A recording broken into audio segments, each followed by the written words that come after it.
What if the moment you died as a soldier, you opened your eyes and realized you've become a freaking ugly monster? This is the story of Lee Egan, a battle-hardened sergeant from Earth. In the middle of a brutal war, he didn't hesitate for a second. He stepped in front of a deadly explosion to save a young girl. He paid for it with his life. Lee thought that was the end, but fate had something far crueler in store. When he regained consciousness, he wasn't in heaven, nor back on Earth. He had reincarnated into a fantasy world as a disgusting green-skinned orc monster. And before he could even understand what was happening, a terrifying voice suddenly echoed across the area. "Lowly human, kneel before me. I am a legendary green dragon. Obey me, become my servant, and maybe I'll let you live." Lee stood there completely frozen. He had already died once, and now, just a few seconds after waking up in a new world, he was already being threatened by a legendary dragon, now trapped inside an orc's body. How is he supposed to survive in this insane world? Everything started in the distant past. From the endless void, primordial magic came into existence. It was the very first force in all creation, the primordial one. Unable to endure an eternity of loneliness, it used the power of light and dimensions to create its first living being, the Golden Dragon. Despite its unmatched intelligence, the Golden Dragon was consumed by arrogance. Believing itself superior to everything else, it attempted to absorb the very primordial magic that had given it life, but the power was far too immense to contain. The overflowing energy split apart, giving birth to two new true dragons, the Red Dragon and the Blue Dragon. The moment they came into existence, the two dragons became sworn enemies. Their war raged for tens of thousands of years, while the exhausted Golden Dragon eventually fell into a deep slumber. As their endless battle continued, the dragon's overflowing magic reshaped the world itself. The land was formed, and from that immense energy, the Green Dragon was born. Even while the Golden Dragon slept,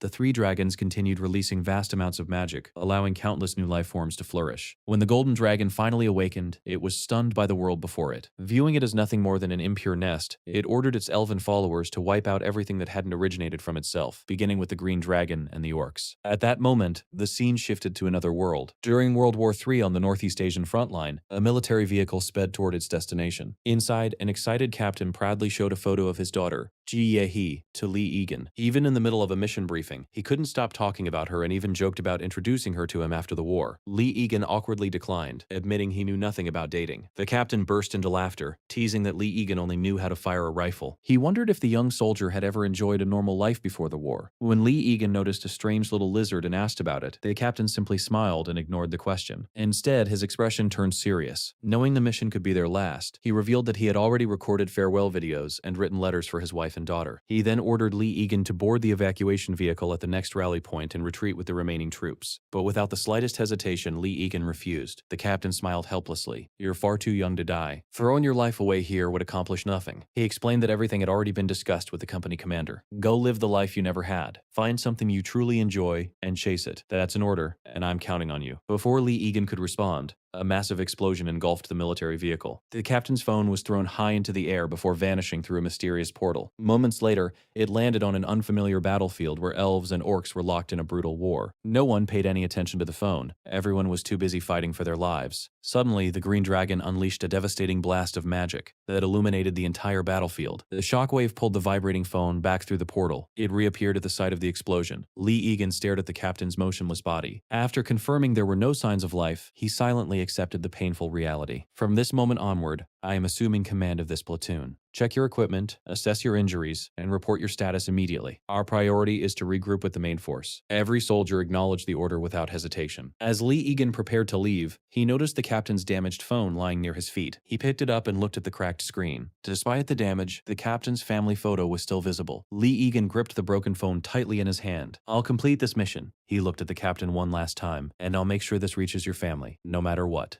Meanwhile, in the other world, powerful tremors shook the forest. A tiny creature fled in panic as a massive force of orcs charged through the trees, racing toward the battlefield in hopes of reinforcing their allies before it was too late. Hidden atop the towering trees, an elven archer silently took aim. Infusing his arrow with powerful wind magic, he released the shot with deadly precision. The arrow pierced the leg of a charging orc, sending the warrior crashing to the ground in agony. The other orcs instantly stopped and searched for the unseen attacker. Watching from his elevated position, the elf looked down on them with complete disgust. To him, the orcs were nothing but filthy invaders ruining the forest's natural beauty. He demanded they abandon their pointless struggle and leave the woodland forever. Instead of retreating, the orcs answered with force. A fierce battle erupted across the forest. One furious orc rushed forward, swinging a massive axe with enough power to slice through a thick tree trunk. The elf effortlessly leaped away, mocking the brute's slow attacks. Calmly drawing another arrow, he prepared to end the fight with a single shot aimed at the orc's head. Before he could fire, a massive surge of emerald-colored energy swept across the battlefield. The remaining orcs immediately recognized the aura and shouted with joy. Moments later, an enormous dragon burst out from the depths of the forest. Their guardian, the green dragon, landed with tremendous force, shaking the ground beneath everyone. Clouds of corrosive fumes spread through the air as the dragon ordered every orc to regroup and withdraw deeper into the forest. Although many warriors were stunned by the unexpected command, none dared question it openly. Finally, one brave orc spoke on behalf of the others. He asked what would happen to the homeland they had sacrificed so much to defend. The green dragon understood their anger but explained that this retreat was only temporary. Their defeat today would not remain unanswered forever. Lifting his head proudly toward the sky, the dragon made a solemn promise.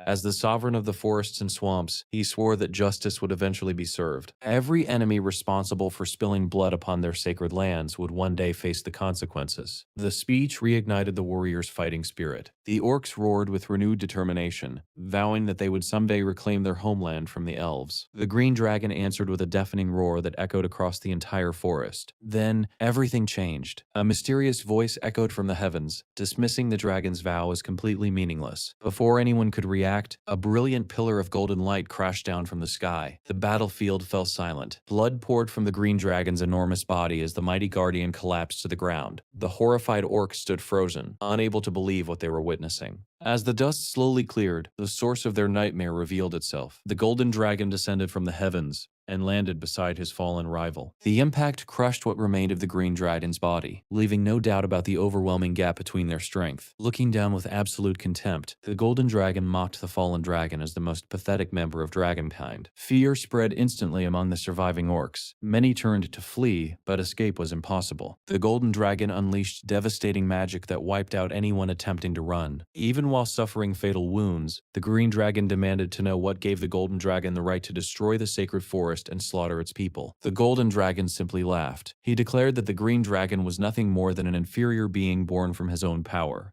According to him, he alone was the original ruler of all existence, the first life and the supreme being above every other creature. Suspended high above the battlefield, the golden dragon radiated like a blazing miniature sun. Stretching his massive wings, he proclaimed himself the embodiment of perfect justice. In his eyes, the world belonged solely to him, and he would never allow his sacred realm to be tainted by those he considered impure. Gathering the last of his strength, the green dragon condemned the golden dragon's overwhelming pride and pleaded with him to abandon the madness consuming him. The green dragon's defiant words were met with nothing more than a cold, mocking smile. The golden dragon sneered, saying those were appropriate final words for someone who had already lost. In the next instant, an overwhelming amount of magical energy gathered around the golden dragon. The surrounding air trembled as the power reached its peak. Then came the attack. A devastating dimensional blast erupted, flooding the battlefield with blinding golden light. Everything caught within its path was swallowed by the explosion. The green dragon was thrown out of his own world and cast into the endless void between dimensions. His battered body drifted helplessly through the darkness, stripped of the strength to resist. Alone in the emptiness, regret filled his heart. He cursed his own weakness, believing the outcome would have been different if he had possessed the red dragon's overwhelming flames. He also longed for the blue dragon's unmatched wisdom and command over the oceans. Convinced that either power could have altered fate itself, the green dragon made a solemn vow. No matter how long it took, he would one day return and take revenge on the golden dragon. As time continued to flow, the story shifted back to the battlefields of World War II, where fierce fighting continued across Northeast Asia. Inside a military outpost near the front lines, a tiny blue lizard happily accepted an insect from Lee Egan's hand. Despite its naturally timid behavior, the little creature seemed completely at ease around him. Their quiet moment was interrupted when another soldier entered and announced that the scheduled maintenance work had been completed. Startled by the unfamiliar voice, the little lizard quickly disappeared inside Lee Egan's uniform. After adjusting his combat gear, Lee Egan calmly informed the soldier that he was on his way. He walked through the maze of narrow trenches until he reached the outer section of the Allied base. There, he noticed several soldiers gathered around an unexpected visitor. Curious, he asked what was happening. One of the guards explained that a young girl had arrived, hoping to trade. She was offering several packs of cigarettes in exchange for food. After hearing the explanation, Lee Egan considered the situation for only a moment before giving a firm order. He instructed the guards to send the girl away immediately. The soldiers hesitated, confused by the command, while the girl stood silently beside her small puppy,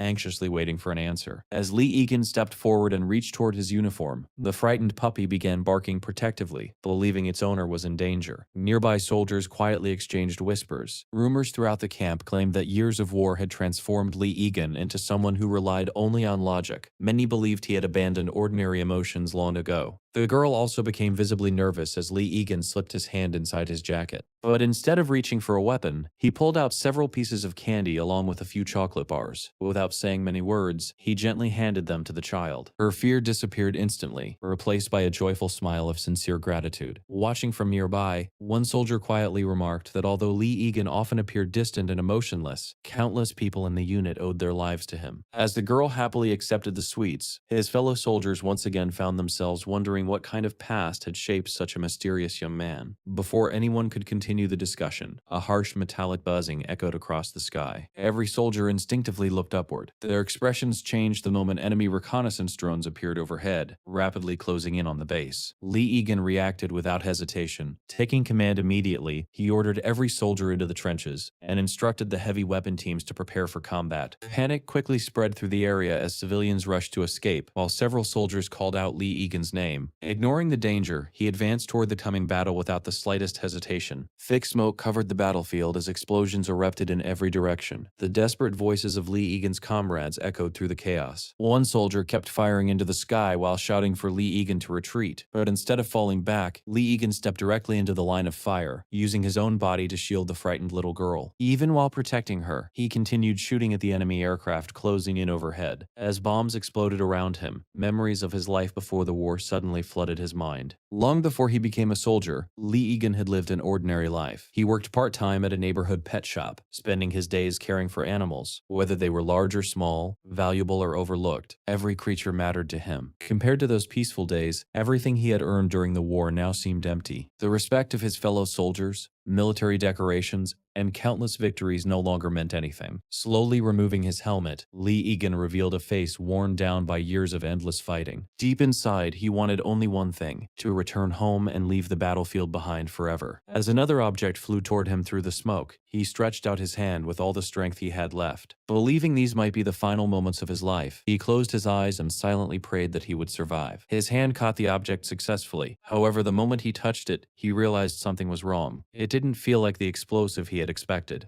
Breathing heavily, he dropped to one knee while clutching the mysterious object against his chest. Confused, he looked around to understand what had happened. The battlefield had vanished. The explosions, gunfire, and screams were gone. Only complete silence remained. Looking down, he sighed with relief after realizing the object in his hands had never exploded. Then a deep, commanding voice suddenly echoed throughout the endless darkness. The unseen speaker declared itself the sovereign of the forests and swamps, the being who ruled over life and death itself. It ordered Lee Egan to submit to the supreme will of the legendary Green Dragon. A gigantic green dragon appeared before him, staring down from above, before boldly announcing that Lee Egan's duty from that moment onward was to care for him properly. Caught completely off guard, Lee Egan instinctively let go of the strange object he had been holding. The egg slipped from his hands and landed on the ground directly in front of the dragon. The green dragon erupted in fury. He shouted that Lee Egan had shown unforgivable disrespect toward a priceless treasure, without showing the slightest fear. Lee Egan calmly drew his service pistol and fired several rounds straight at the enormous dragon. Every bullet bounced harmlessly off the dragon's scales. Instead of becoming angry, the green dragon laughed loudly, mocking humanity's weakness. He proudly described himself as the culmination of countless past lives and a sacred being beyond mortal comprehension. However, his confident speech came to an abrupt stop. Lee Egan had not lowered his weapon. Instead, he slowly aimed the pistol directly at the dragon's precious egg. The green dragon instantly stiffened. Cold sweat appeared across his face as every trace of arrogance disappeared. His threatening attitude vanished immediately, replaced by desperate praise for Lee Egan's courage in an obvious attempt to calm him down. Ignoring the sudden flattery, Lee Egan demanded answers. He wanted to know where he was and whether he had died during the bombardment. Standing within the endless white void, he searched for a logical explanation behind the impossible situation. The green dragon responded with a mysterious grin. He explained that the truth was complicated. From one point of view, Lee Egan could indeed be considered dead. Rather than worrying about himself, Lee Egan immediately asked about the soldiers who had fought beside him and the little girl he had risked his life to protect. The green dragon burst into laughter, dismissing those concerns as trivial. According to him, worrying about the past was meaningless when Lee Egan had been given the chance to begin an entirely new life. Despite everything the green dragon had said, Lee Egan's face remained completely calm. Without hesitation, he pressed the muzzle of his pistol against the dragon's precious egg, silently making it clear that he wouldn't hesitate to fire. The green dragon panicked immediately. His confident attitude disappeared as he nervously admitted that he had no idea what had become of Lee Egan's comrades or the little girl. Deep down, the dragon was completely confused. None of his usual tactics had worked. Threats had failed, intimidation had accomplished nothing, and somehow the human had taken complete control of the conversation. He could hardly believe that an ordinary man had adapted to such an impossible situation so quickly. Refusing to back down, Lee Egan asked another question. If the dragon had brought him into this strange place, then how could he know so little about what had happened? Realizing he had no choice but to tell the truth, the green dragon finally explained everything. Although he had personally chosen Lee Egan, he lacked the power to transport a living person between dimensions. After being completely overwhelmed by the golden dragon's dimensional attack, his physical body had been destroyed, leaving only his soul to drift endlessly through the empty void. For what felt like countless ages, he wandered through absolute darkness. Eventually, even his consciousness began fading away. Just before disappearing completely, an unfamiliar system notification suddenly appeared. The mysterious system informed him that it could access technological information from another world through a special application. Using that ability, it instructed him to find a suitable caretaker for the dragon egg. The green dragon immediately began searching for the perfect candidate. He needed someone capable of raising living creatures with care, while also helping him regain the power he had lost. The ideal person would possess the wisdom often associated with the blue dragon, as well as the unwavering resolve that symbolized the red dragon. After searching through countless records from another world, the system finally discovered Lee Egan. It found a young man who had once dedicated himself to caring for animals with remarkable patience and genuine kindness. Watching the soldier before him now, the green dragon became more convinced than ever that he had made the right choice. Meanwhile, Lee Egan struggled to process everything he had just heard. He couldn't help wondering whether the dragon had really mentioned something that sounded suspiciously similar to the voice assistant technology from his own world. Before he could ask another question, a pleasant notification sound echoed throughout the empty space. The system announced that the various functions of this new world could now be accessed through a special application. The green dragon instantly recognized the voice and nearly burst with excitement. To him, it belonged to the supreme creator, the existence responsible for creating dimensions themselves. At the same time, Lee Egan looked down at his damaged phone in disbelief. The broken device suddenly powered on and began operating in a way he had never seen before. The green dragon excitedly declared that the creator had finally taken action after witnessing the golden dragon's tyranny. A new message then appeared on the phone's screen. It requested that Lee Egan choose a race. One option after another appeared, each accompanied by a short description. When the elf race appeared, the green dragon's expression immediately turned cold. Without hiding his hatred, he declared that elves were his sworn enemies, and claimed the only good elf was a dead one. Instead, he enthusiastically recommended the orc race, insisting they were the strongest and most fearless warriors in existence. Ignoring the dragon's enthusiasm, Lee Egan carefully examined every available option, still trying to understand what any of it actually meant. While absent-mindedly reading the choices aloud, he spoke the word orc. At that exact moment, his finger accidentally brushed the screen. The selection was instantly confirmed. The green dragon stood frozen in disbelief. He never expected Lee Egan to accidentally choose the very race he had been recommending. Almost immediately, a flood of system notifications appeared one after another. The race selection automatically converted the remaining bonus points into character attributes, greatly increasing abilities such as leadership and charisma. A moment later, a new title appeared before Lee Egan, Dragon Tamer. He stared at the glowing aura surrounding his body, completely confused by the unfamiliar messages and strange abilities the system continued displaying. At the same time, the green dragon's spirit began breaking apart into countless streams of emerald light. The glowing energy circled around Lee Egan within the dimensional gateway, as the dragon made one final declaration. He proclaimed that the golden dragon's reign was nearing its end, and that a new era ruled by the green dragon would eventually begin. As the portal grew brighter, the dragon desperately urged Lee Egan to stand against the golden dragon. He begged him to restore his lost body, rebuild his strength, and create a powerful green legion, capable of reclaiming the world. But before the speech could continue any further, Lee Egan calmly raised his rifle and fired several shots. The green dragon immediately cried out in protest while the sound of gunfire echoed through the endless void. Even so, his soul continued disappearing until nothing remained except a single floating green egg. Suddenly, a massive column of blue light descended and completely enveloped Lee Egan. As he was pulled through the dimensional passage, he remembered the final wish he had made before the bombardment. All he had wanted was a peaceful life, far away from endless battles. Instead, it seemed the mysterious system had interpreted that wish in the worst possible way. Rather than granting him peace, it had thrown him into an even more bizarre world. While drifting through the darkness, Lee Egan wondered if this endless space was the afterlife itself. The sensation was strangely similar to sinking deeper and deeper beneath an endless sea. Meanwhile, system notifications continued appearing one after another. One message announced that a monster had been successfully tamed. Another reported that item transfer was currently in progress. Before he had time to understand any of it, something warm, sticky, and strangely soft suddenly wrapped itself around his entire body. A new notification immediately followed. According to the system, a monster had successfully evolved after consuming the fallen firearm. Only then did Lee Egan realize something was terribly wrong. He couldn't breathe. The slimy creature tightened around him, making every breath more difficult than the last. Instinctively, he struggled against the suffocating grip. During the struggle, his hand brushed against something unexpectedly soft. Curious, he looked down. Staring back at him was a small gelatinous creature with bright yellow and purple colors. The tiny slime cheerfully chirped as though greeting its new master.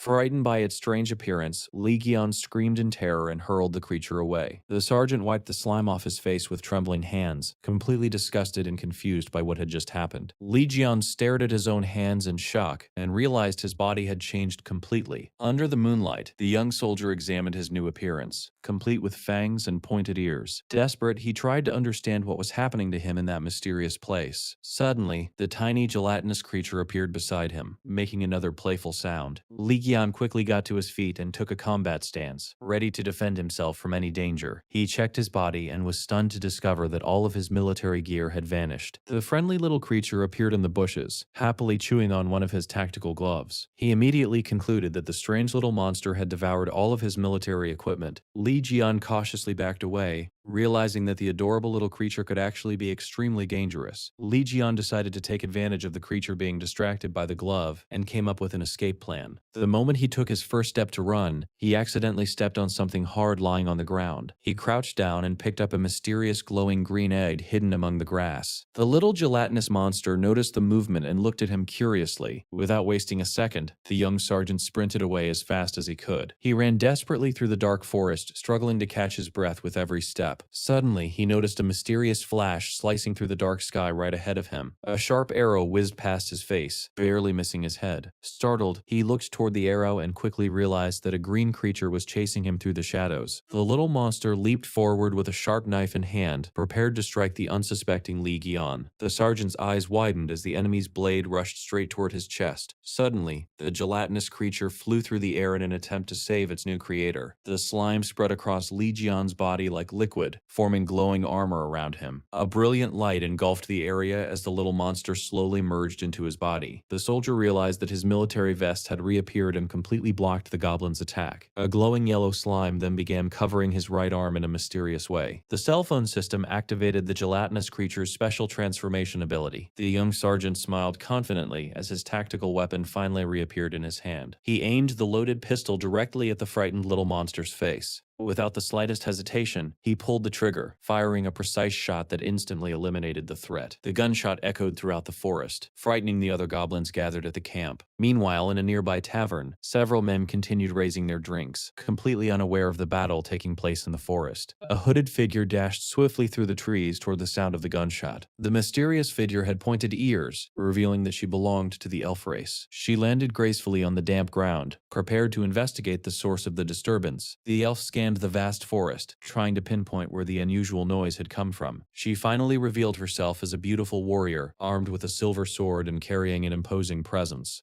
Elsewhere in the forest, a flock of birds suddenly burst into the sky above the entrance of a dark stone cave. Near the opening, a small green goblin trembled uncontrollably, terrified by whatever presence had emerged from the darkness. Inside the cavern, more goblins hanging from the ceiling began screeching in panic as the unfamiliar aura approached. A towering figure finally stepped into view. Now living inside the body of an imposing orc, Lee Egan silently surveyed the frightened creatures with his glowing red eyes. The cave instantly fell silent. In a calm yet commanding voice, he ordered the goblins to stop making noise. Without hesitation, Every goblin obeyed, shrinking back in fear while trembling where they stood. With the situation under control, Lee Egan decided to sort through the belongings that had crossed dimensions along with him. Nearby, the cheerful little slime bounced around energetically, making excited noises in an effort to attract his attention. Resting his chin on one hand, Lee Egan quietly reviewed everything that had happened since the moment the bombing began. Without any warning, the tiny slime suddenly sprang into the air. Before he could react, the energetic creature crashed directly into his chest. Just then, one of the goblins quietly rushed him from behind,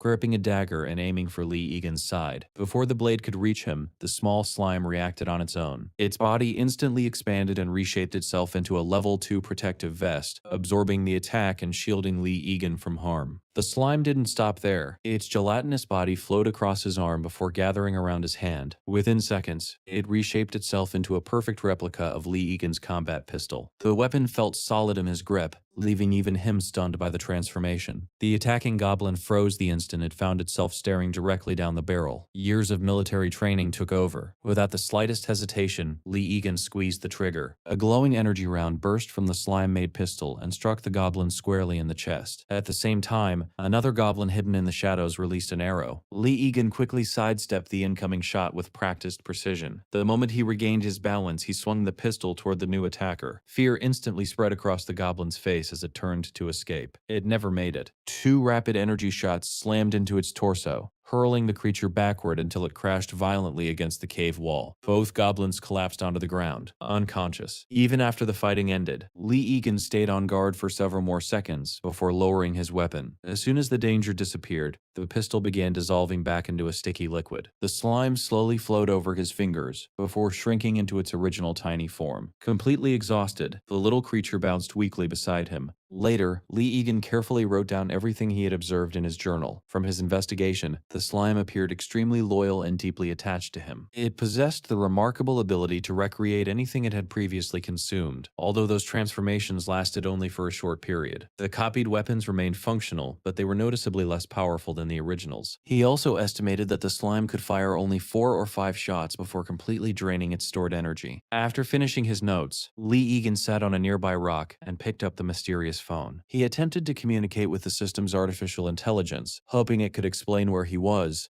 how this world worked, and whether returning home was possible. The answers were disappointing. The application admitted that it currently lacked enough information to provide useful guidance. Even the phone's normal communication features remained completely disabled. Letting out a frustrated sigh, Lee Egan lowered the useless device. Meanwhile, the curious little slime wandered over to the green dragon's egg and gently nudged it. The sight immediately caught Lee Egan's attention. Looking at the egg reminded him of the green dragon's final request. The dragon had entrusted him with restoring his body and creating an army powerful enough to challenge the golden dragon. The more Lee Egan thought about it, the less he liked the idea. To him, it sounded as though he had simply been dragged into someone else's war. He became increasingly convinced that the green dragon had chosen him solely to fulfill his own ambitions. Wanting answers instead of assumptions, Lee Egan turned toward the unconscious goblins. Once they recovered, he firmly called out to them and attempted to begin a conversation. His first question was simple. He asked whether they were some kind of alien species. The frightened goblins responded only by trembling in fear. Receiving no reply, Lee Egan continued asking questions, even trying to find out if either of them understood English. Once again, they stared back with nothing but confused expressions. Finally losing patience, Lee Egan raised his voice and demanded that they answer him. Hearing Lee Egan raise his voice, the frightened goblins immediately threw themselves to the ground and repeatedly bowed their heads in surrender. Watching their reaction, Lee Egan suddenly realized a major obstacle. Unlike the green dragon, he had no way to communicate with the people of this world. The language barrier made gathering information almost impossible. Given the situation,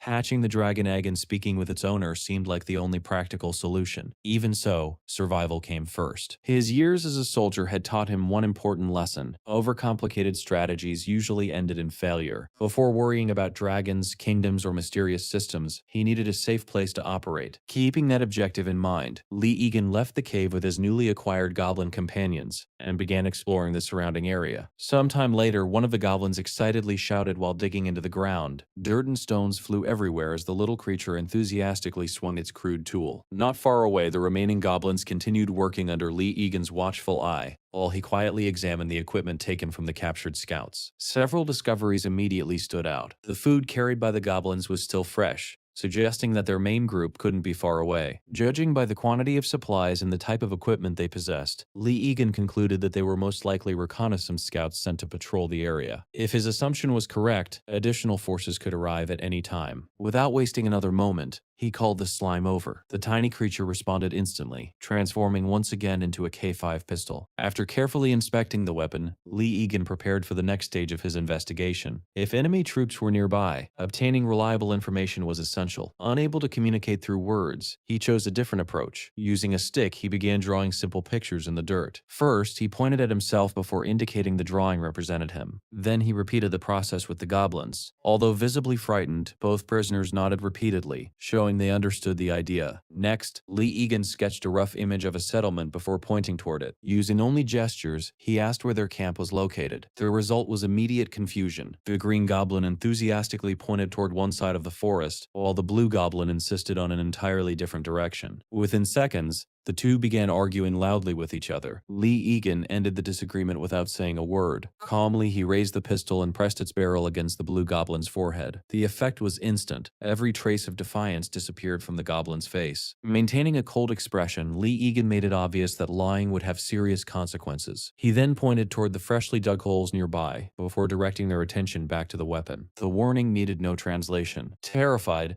both goblins immediately pointed toward the exact same direction. This time, their answers matched perfectly. Using their guidance, Lee Egan concluded that the main goblin camp lay beyond a nearby mountain range. Although the destination was farther away than he had hoped, he finally had a trustworthy lead. Hidden among the thick trees, the mysterious elf continued observing everything from a distance. Her sharp golden eyes never left the unusual blue-skinned orc who seemed to command goblins with surprising intelligence and discipline. Satisfied with their cooperation, Lee Egan rewarded each goblin with a strip of dried meat taken from the confiscated supplies. The two goblins stared at the food in disbelief, before happily accepting the reward and eagerly devouring every bite. The two goblins eagerly finished the dried meat, their eyes nearly filling with tears from the unexpected kindness. But their joy lasted only a moment. A strange sensation suddenly spread through their bodies, and a mysterious purple aura began surrounding them. Watching the phenomenon unfold, Lee Egan stood in confusion. At the same time, his phone emitted a bright blue light. A new system notification immediately appeared, explaining that feeding the goblins had activated a special effect. According to the message,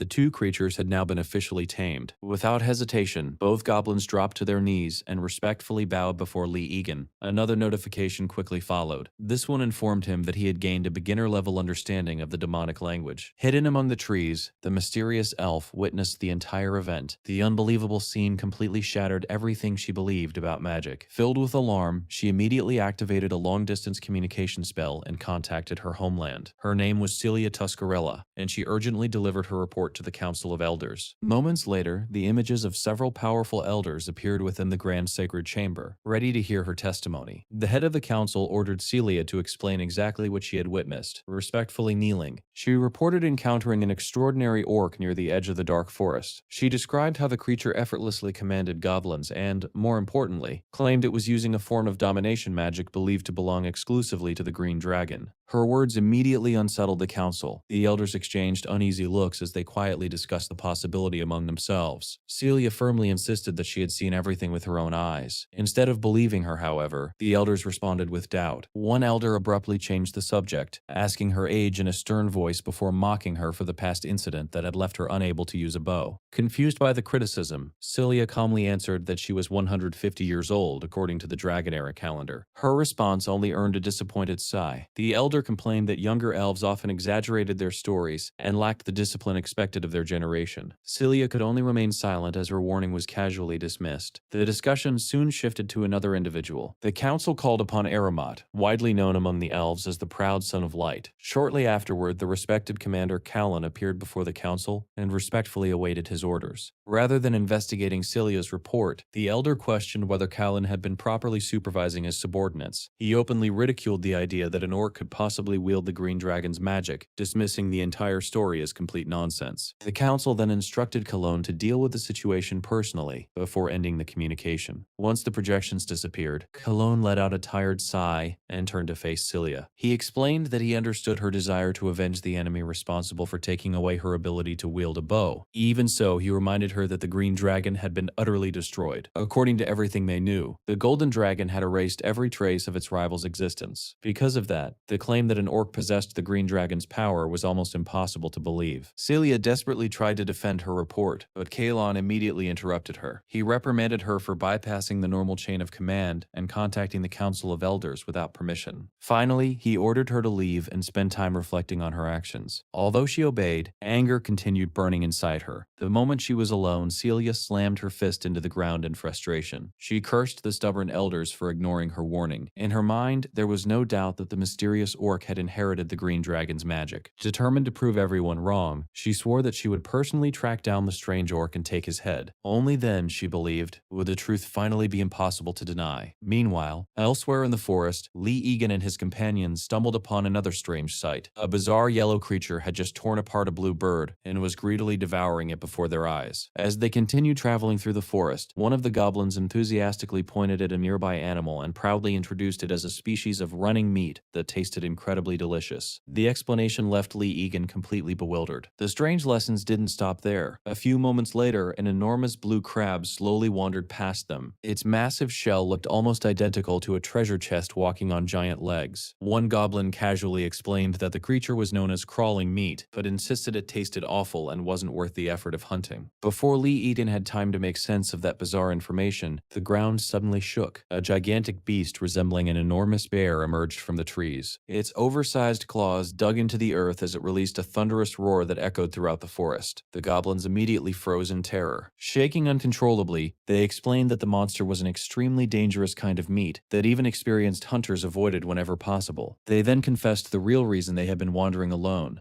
As part of an initiation trial, their tribe had ordered them to steal the beast's droppings. The mission ended in complete failure, and they were exiled from the tribe as punishment. After hearing the story, Lee Egan finally understood why the two goblins had been living on their own. Surprisingly, neither of them seemed upset about being banished. Instead, they cheerfully declared that their exile had allowed them to meet a wonderful new master. Lee Egan immediately corrected them. He firmly stated that he had no intention of becoming anyone's master. He also reminded them once again that he was neither a demon nor an alien. The goblins simply ignored his explanation. According to them, everyone living in the region belonged to the demonic race. One of them proudly pointed at his own green hand, explaining that they were all the same because they shared green skin. Lee Egan looked down at his own blue skin, instantly noticing the flaw in that logic. Realizing his confusion, the goblins hurriedly clarified. They insisted that among the children of the forest, skin color carried no importance at all. As night gradually settled over the dark forest, Lee Egan sat quietly with his journal resting across his knees while his companions slept nearby. He carefully recorded every observation he had made since arriving in this unfamiliar world. The more notes he wrote, the more convinced he became that surviving here would be far more difficult than he had first imagined. Beside the campfire, the little slime slept peacefully while one of the goblins snored loudly on the grass. Watching the two creatures resting together gave Lee Egan an unexpected feeling of comfort. For the first time since entering this world, he experienced a brief moment of genuine peace. But the calm didn't last. The flickering campfire awakened painful memories he had spent years trying to forget. The dancing flames transformed into the image of a city burning beneath the horrors of war. He remembered the night his old life changed forever. Back then, he had been nothing more than an ordinary civilian trapped inside a city under attack. Emergency alerts continuously flashed across his phone as panic spread through the streets. Powerless to stop it, he watched explosions destroy the places and people he cherished most. Even now, the memory remained painfully vivid, filled with screams, collapsing buildings, and unbearable despair. That tragic night had taken everything from him. A sudden noise instantly pulled him back to the present. Lee Egan's purple eyes snapped open as years of military training took over. Nearby, the sleeping slime cried out after someone accidentally stepped on it. Rising to his feet in an instant, Lee Egan drew his weapon and ordered the hidden intruder to reveal themselves. Two armored figures slowly stepped out from the darkness. The strangers froze when they saw a blue-skinned orc aiming an unfamiliar weapon directly at them. For a brief moment, Lee Egan hesitated as well. Despite their medieval armor, they appeared to be ordinary humans. humans. The two warriors immediately began shouting at him in a language he couldn't understand. Trying to prevent a fight, Lee Egan slowly lifted one hand, signaling everyone to remain calm. Unfortunately, the two goblins had no intention of listening. The moment they spotted armed humans, their eyes flashed with hostility. Gripping their daggers tightly, they rushed forward while shouting battle cries. Lee Egan immediately ordered them to stop, but the confrontation had already slipped beyond his control. Just before the two sides collided, a swift shadow dropped from the treetops. Celia Tuscarora descended like a streak of lightning, landing directly between the charging goblins and the human soldiers. With flawless timing, she delivered a powerful kick that struck the blue goblin squarely, stopping his charge in a single blow. Everyone present froze, stunned by the elf's incredible speed and precision. After disabling one opponent, Celia shifted her attention to Lee Egan. Without hesitation, she leveled her sword at him and proudly declared her identity. Introducing herself as Celia Tuscarora, the Fang of Light, she proclaimed her devotion to the sacred golden light and announced that she would eliminate the orc shaman along with every goblin standing beside him. To her, they were nothing more than impurities that had to be erased. There was just one problem. Lee Egan couldn't understand a single word she was saying. Her speech sounded like meaningless noise.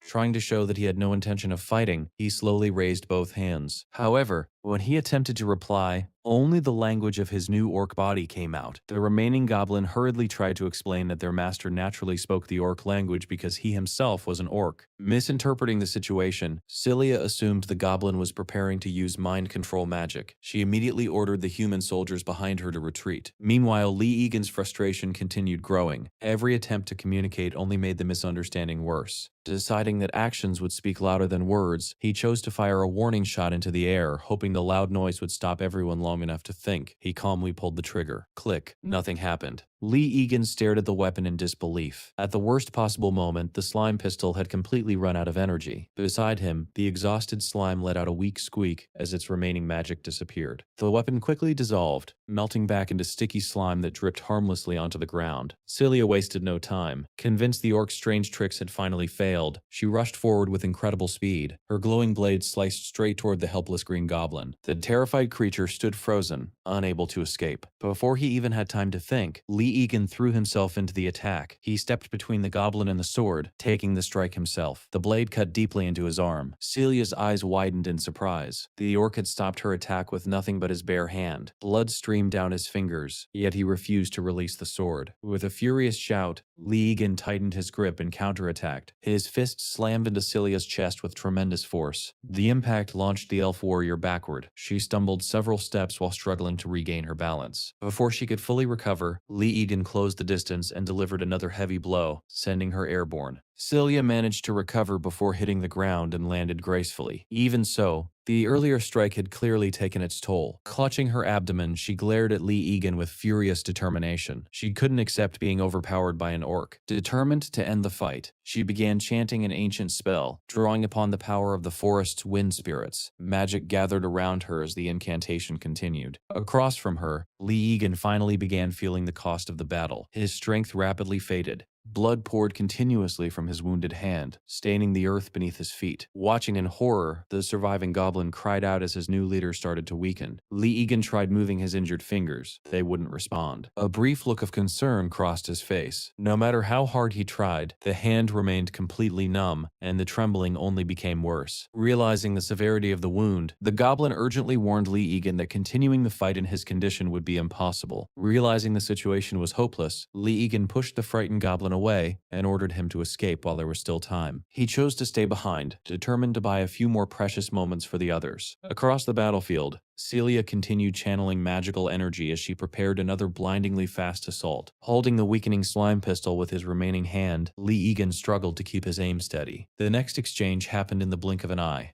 Celia burst forward with astonishing speed, landing multiple strikes before Lee Egan could even react. Only then did he truly understand how terrifying the elf's speed was. At the same time, the slime pistol began cracking apart. Lee Egan glanced at the weapon and wondered if he had already fired its final shot. Celia accelerated once more, circling him so rapidly that powerful gusts spun through the clearing like a miniature storm. His eyes desperately tried to follow her movements, but they were simply too fast. Then she vanished. A heartbeat later, she appeared directly behind him, her sword already descending toward his neck. Meanwhile, the surviving goblin ran as fast as his legs could carry him. Even while fleeing, he repeatedly glanced back toward the battle. Suddenly, an unexpected object fell from above and landed in his hands. Startled, he looked down and found a golden tiara resting across his palms. At that exact instant, Celia unexpectedly lost her footing in midair. Everything happened at once. Unable to recover her balance, the elf pitched forward and slammed headfirst into the ground. Lee Egan stared in disbelief. For the first time since the battle had begun, Celia lay completely motionless. His relief lasted only a second. The slime pistol finally reached its limit. It completely dissolved into liquid, dripping onto the forest floor before his eyes. A look of horror crossed Lee Egan's face. Nearby, the goblin rushed over and desperately tried gathering the scattered slime together. Tears rolled down the little creature's cheeks as it cried for its fallen companion. That heartbreaking sight struck Lee Egan more deeply than any physical wound. Watching the seemingly lifeless slime awakened every painful memory he had buried over the years. Even the loss of a small pet turtle from his childhood resurfaced in his mind. Every sorrow he had tried to forget returned all at once. The system reacted immediately. A warning flashed across the phone announcing that accumulated emotional trauma had triggered an extreme stress response. Another notification appeared almost instantly. The Berserker Fury skill within his orc body had successfully activated. A terrifying roar echoed throughout the forest. Dark crimson energy erupted from Lee Egan, swirling around him like living smoke. The overwhelming pressure alone forced the nearby goblin to collapse in terror. The two human soldiers didn't hesitate for even a moment. Abandoning their equipment, they fled as quickly as they could. To them, the figure standing in the clearing was no longer an orc. He looked like a nightmare. Black mist surrounded his body while his eyes burned with an unnatural crimson glow. One slow step after another, he approached the unconscious elf. His overwhelming presence transformed the entire clearing into a place filled with fear. Standing above the defenseless Celia, Lee Egan slowly raised his clawed hand, preparing to deliver the finishing blow.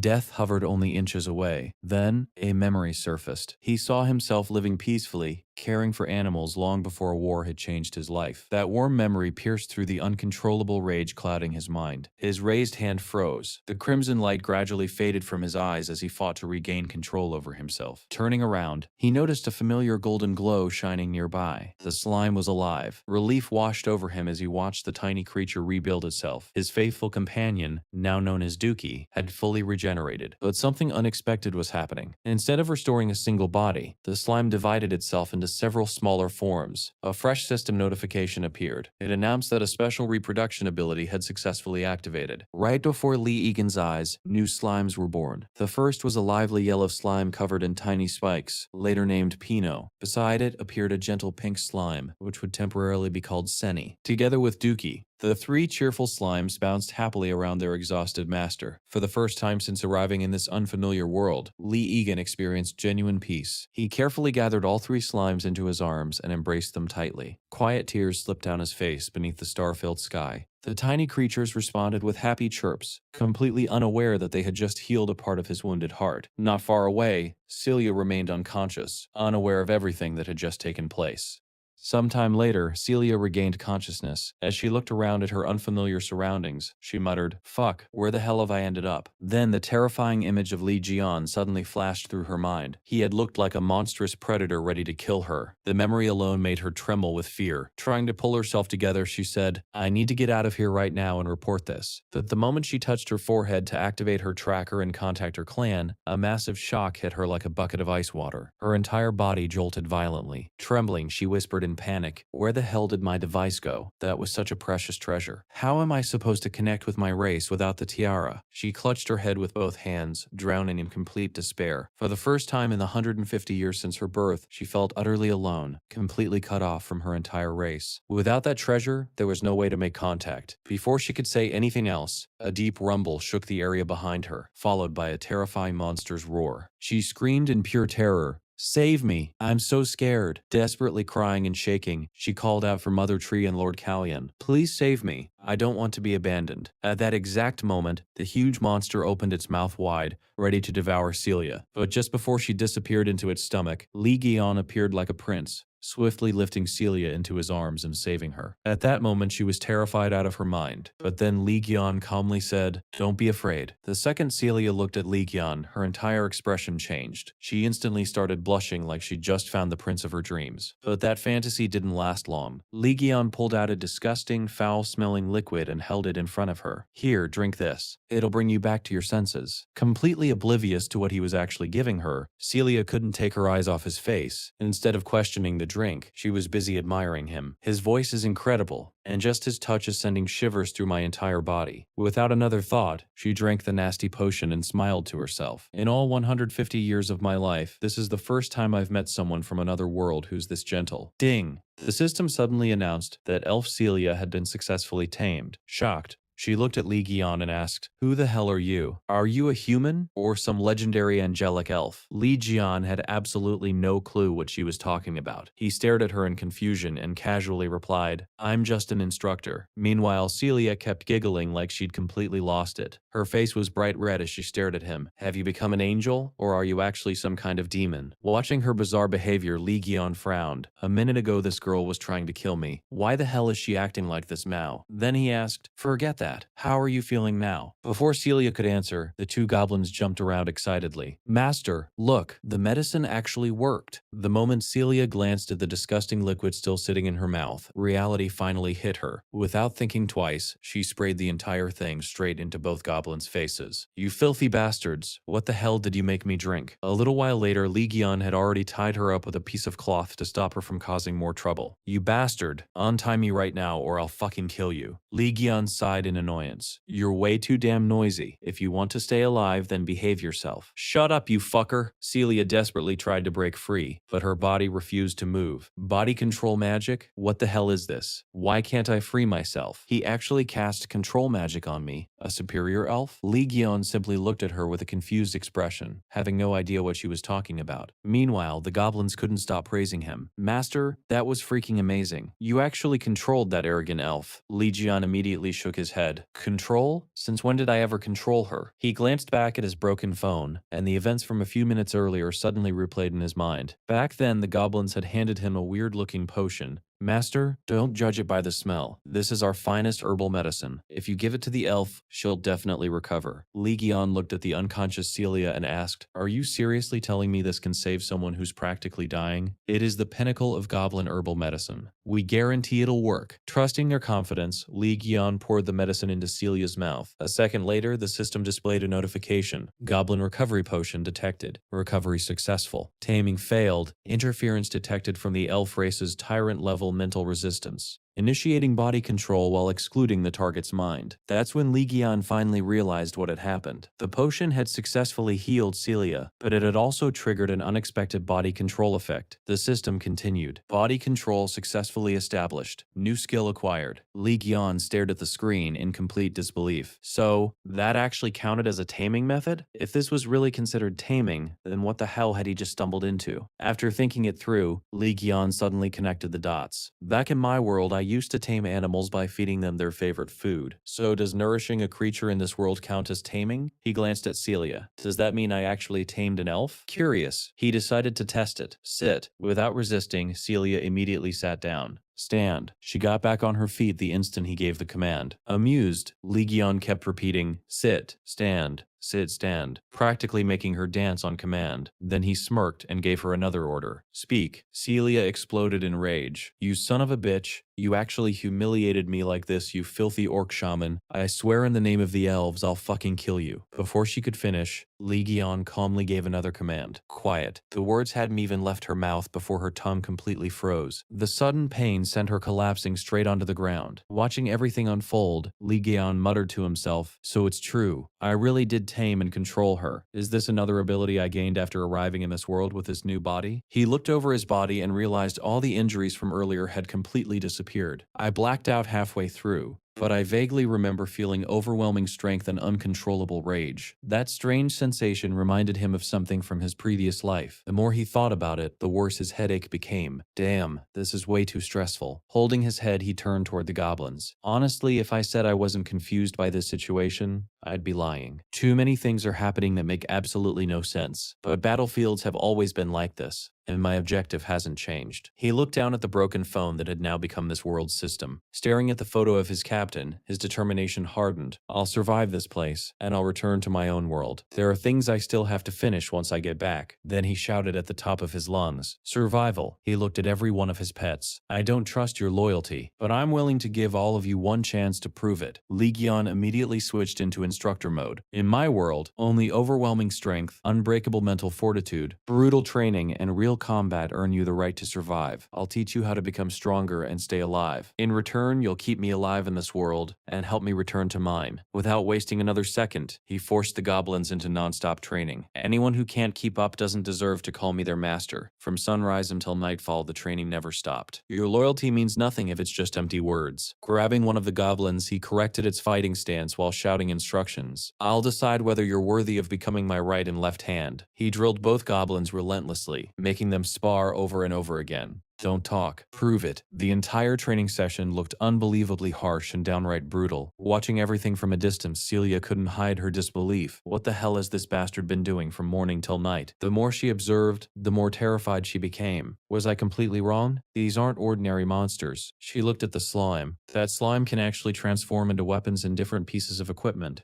Then she watched the two goblins. Their movements are so disciplined. They're operating like a real military unit. Finally, her eyes landed on Legion himself. Just, what the hell is this guy? He wasn't acting like some random monster. He looked exactly like a battlefield commander leading an elite army. It's terrifying. Cold sweat rolled down her face. In all 150 years of my life, I've never seen anything like this. He's not just a monster, he's a monster among monsters. Meanwhile, Legion was teaching the goblins how to properly handle firearms, showing them how to aim, control their breathing, and fire with precision. Just then, Celia noticed something inside Legion's backpack. Her eyes widened. My tiara. I have to contact the elf race immediately. The crown-shaped communication device was right there. I have to grab it before it's too late. She quietly reached toward the backpack, but just before she could touch it, a cold voice whispered directly into her ear. It's your turn to step forward. Legion was suddenly standing right behind her. Celia froze in pure terror before she could even scream. The scene then shifted to a nearby village, where a soldier desperately shouted at everyone around him. Monsters! Orcs have appeared in the mountains behind the village. Why the hell won't anyone believe us? The village chief sighed in annoyance. Are you still going on about those orc stories again? The soldier immediately protested. Village chief, I'm telling the truth. There was an orc shaman. It was definitely a high-ranking monster. The other survivor quickly backed him up. I saw everything with my own eyes. Even the 11 elf warriors couldn't defeat it. That thing looked like a freaking overlord. He took a deep breath before continuing. At the very least, we need to assemble a military force. The village chief simply scoffed. Enough already with these ridiculous stories about orc shaman. I seriously think you idiots have lost your damn minds. He looked at both soldiers like they were completely delusional. Does anything you're saying even make sense? Why the hell would a bastard orc shaman and a group of elves come all the way to a tiny, insignificant village like this? Meanwhile, Legion had already arrived near the village with his squad. Hidden deep inside the bushes, he silently observed the entire situation while listening to every word they were saying. The clueless fools had no idea they were already being watched. Meanwhile, Celia snapped in frustration. Don't order me around, you filthy bastard. Legion simply gestured for her to calm down. Enough, just translate what they're saying. On the other side, the village chief and the soldiers were already screaming insults at each other. The argument was getting completely out of hand. Legion looked at Celia. Can you translate this for me? She rolled her eyes. Yeah, why should I? Without saying another word, Legion held up her tiara. Right. He remembered how desperately she had tried to get it back earlier. It was obviously priceless to her. I'm willing to give it back. Then he pointed at his cute little monster. But first, you owe compensation for slicing my pet into 3 pieces. Holding up 3 fingers, he gave her a countdown. You've got time to think. 3, wait, what are you? 2, 1, just as Legion was about to toss the tiara to his pet like it was monster food, Celia panicked. Stop. Fine, I'll do it. I'll translate. She clenched her teeth. Only a demon-hearted bastard would pull something this dirty. Still, she secretly smiled to herself. The second I get my tiara back and contact my people, this bastard will face the endless wrath of the elf race. Meanwhile, the village chief still refused to believe the soldiers. Orcs live across the sea on the Palata continent. Around here, the worst you'll ever find are goblins and bloodwolves. But the soldier immediately shouted back, That's exactly what we thought, until we saw it with our own eyes.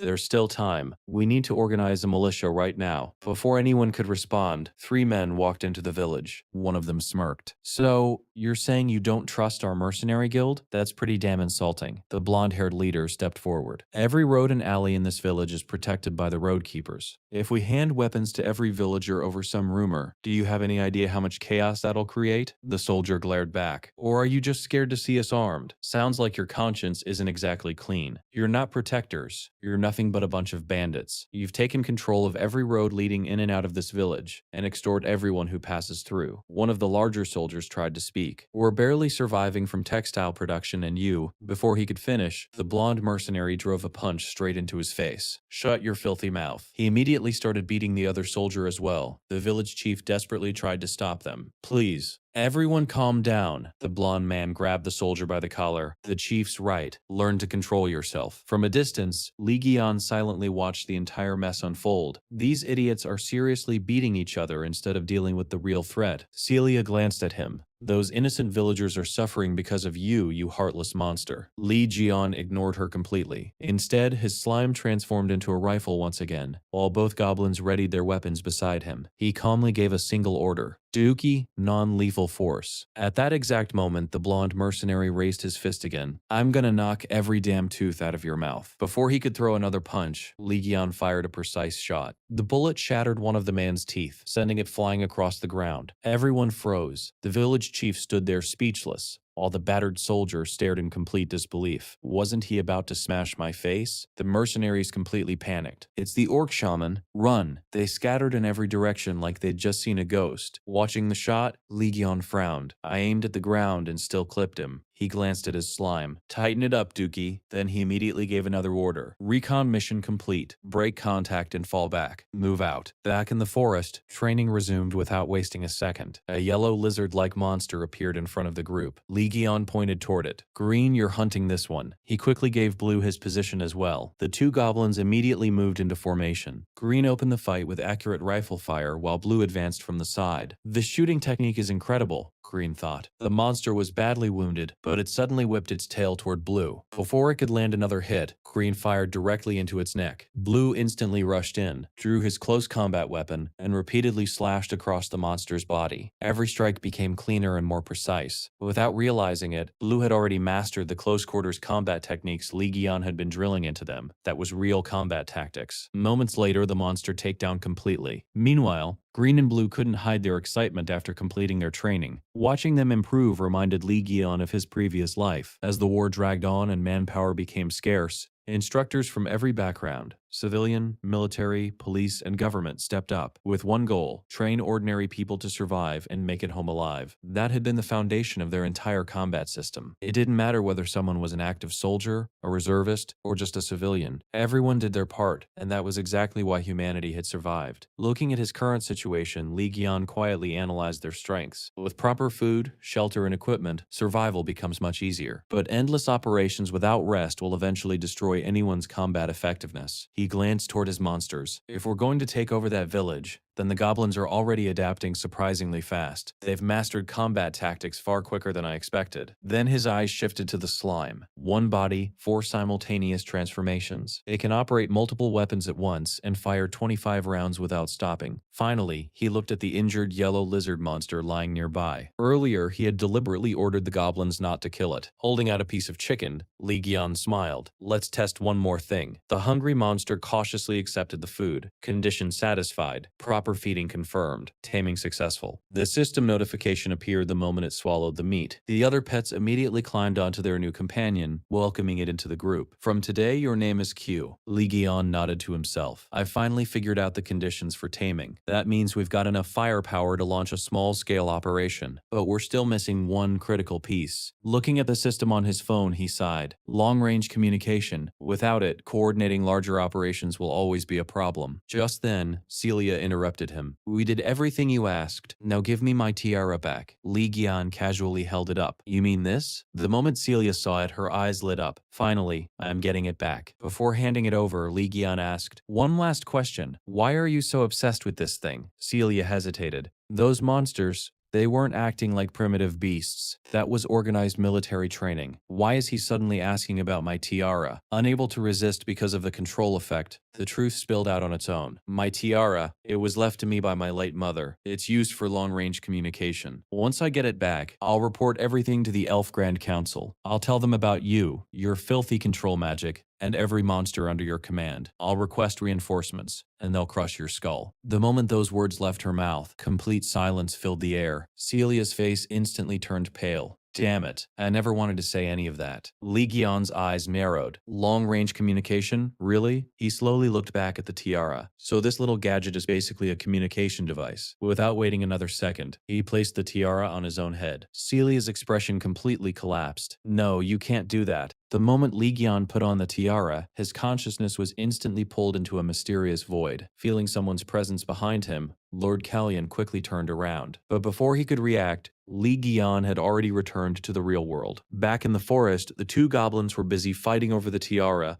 while Celia yelled in frustration, "Give it back, you reckless little monsters." The goblins completely ignored her. Then one of them accidentally stepped on a slime, sending the tiara flying straight into another slime's mouth. To everyone's horror, the slime slowly began swallowing it. The entire area fell silent. Celia's face turned pale. No, that's impossible. The other slimes immediately gathered around and started absorbing the tiara as well. Meanwhile, inside the void, Lord Kallian suddenly sensed an overwhelming presence behind him. A massive monster stood in the darkness. What the hell is that? Without hesitation, he drew both swords and charged forward. What is happening over there? Celia, what kind of disaster have you gotten yourself into? My daughter, what are you facing? Back in the forest, Celia had completely fallen into despair. Li Gion scratched his head awkwardly. Sorry, that only made her even angrier. You bastard. I'll tear every single one of you apart. I swear I'll kill all of you. Pretending not to hear her, Li Gion turned toward Dookie. So, after eating it, can you turn it into a secure communication device that only we can use? Dookie nodded. We can. Sometime later, Li Gion and both goblins were wearing small golden communication devices on their ears. 1, 2, 3, 4. 5. Everyone receiving me loud and clear? The connection worked perfectly. Nice work, Dookie. Now our communication problem is solved. He geared up, his expression turning serious. Our second operation begins now. Target the village. We'll secure the designated sector, establish a proper base,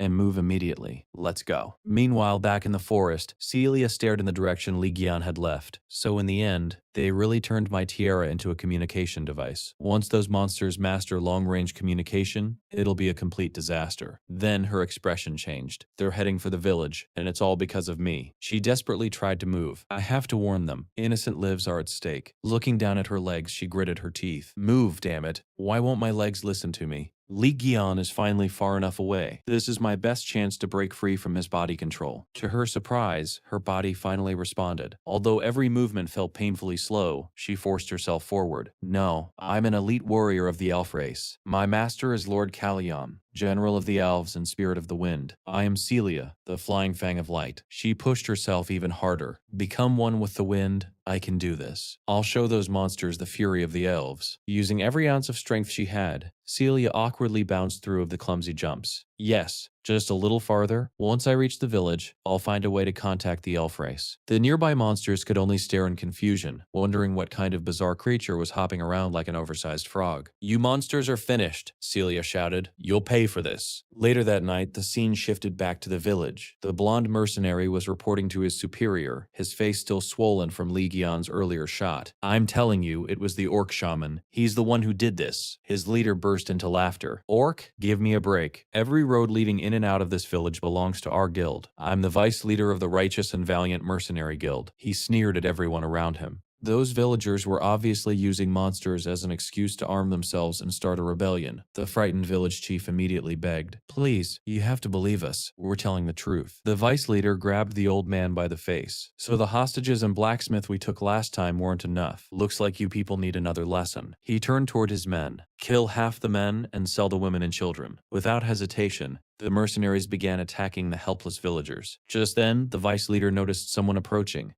Who's that? His eyes landed on Celia. You don't look like a villager. Celia looked absolutely miserable. Leaves and flowers were tangled in her hair, and she could barely stand. The villagers stared at her in confusion. One soldier stepped forward. Who are you? Hurry, Celia shouted. Run. The goblins are coming. The vice leader walked over, grabbed her chin, and smirked. Well, looks like we found ourselves an elf. An elf. The mercenaries immediately became excited. The vice leader laughed as he examined her forehead. So where's the tiara that's supposed to be blessed by the golden dragon? He mocked her with a grin. Looks like your own people threw you out. Then he waved his hand. Take her. One of the bald mercenaries casually threw Celia over his shoulder. Decision made. I'll be keeping this little treasure for myself. Celia struggled desperately. Let me go. What are you doing? The bald man laughed, lifting her with one arm. They weren't kidding. Elves really are light. The vice leader chuckled. That's actually useful to know. The bald mercenary licked his lips. I could carry her all day with one hand. Before he could say another word, a bullet ripped straight through his chest. He collapsed instantly. The vice leader froze. What the hell was that? Standing at the village entrance was Li Gion. He calmly looked towards Celia. I'm here.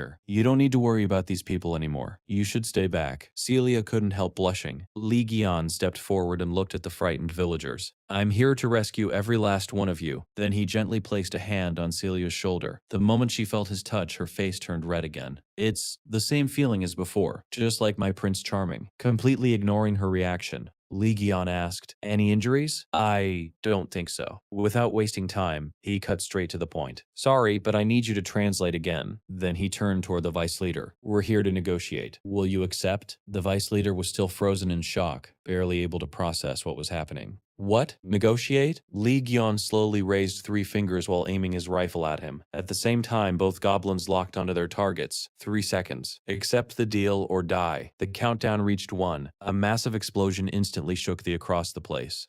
At Legion 1's signal, the squad held their tactical formation without making a sound, advancing exactly as planned. Out of nowhere, a series of perfectly aimed shots came flying from the darkness, dropping several of Harold's men before they even realized what was happening. 2 mercenaries took clean headshots and collapsed instantly, throwing Captain Harold into complete panic. Looking around at the bodies of his men scattered across the ground, the bandit leader completely lost his composure, screaming in confusion as he tried to understand what the fuck was happening. Meanwhile, the Legion calmly walked through the battlefield, his boots leaving bloody footprints across the square. Harold instinctively backed away, his eyes wide with fear as he watched the blue orc approach with an emotionless expression. The remaining guards drew their swords and rushed forward in anger, convinced the invader had to be using some kind of black magic. Yeah, or maybe they just sucked at staying alive. 2 bandits charged straight at him with their blades raised. Yelling like that alone would somehow help. The young Legion effortlessly avoided both attacks with flawless military precision. Without wasting a single movement, he kept his pistol steady and fired 2 perfectly placed shots at the enemies trying to flank him from behind. The bullets punched straight through their leather armor, tearing into vital organs with deadly accuracy. Showing absolutely no mercy, he calmly finished off the first wounded mercenary with a final shot to make sure the bastard wasn't getting back up. The second attacker was struck square in the chest and died before his body even had the chance to hit the ground. Turns out confidence isn't exactly bulletproof. Another mercenary tried to be clever, leaping from behind with a dagger aimed at the Legion's back. The moment the attack began, the young man's eyes glowed with icy fury, reacting with unbelievable speed. He spun around instantly and fired directly into the attacker's chest while he was still in midair. Before the man could even process what happened, the Legion grabbed him by the face with one hand and kept firing until there was no fight left in him. Cold, efficient, and brutally professional. Definitely not the kind of guy you'd want to piss off. After eliminating the threat, the Legion smoothly swapped in a fresh magazine and shifted his deadly gaze toward the last remaining leader of the bandits. With one clean motion, he locked the new magazine into place and silently closed the distance. Harold froze the instant he felt the cold barrel of the pistol pressed against his temple in the middle of the village square.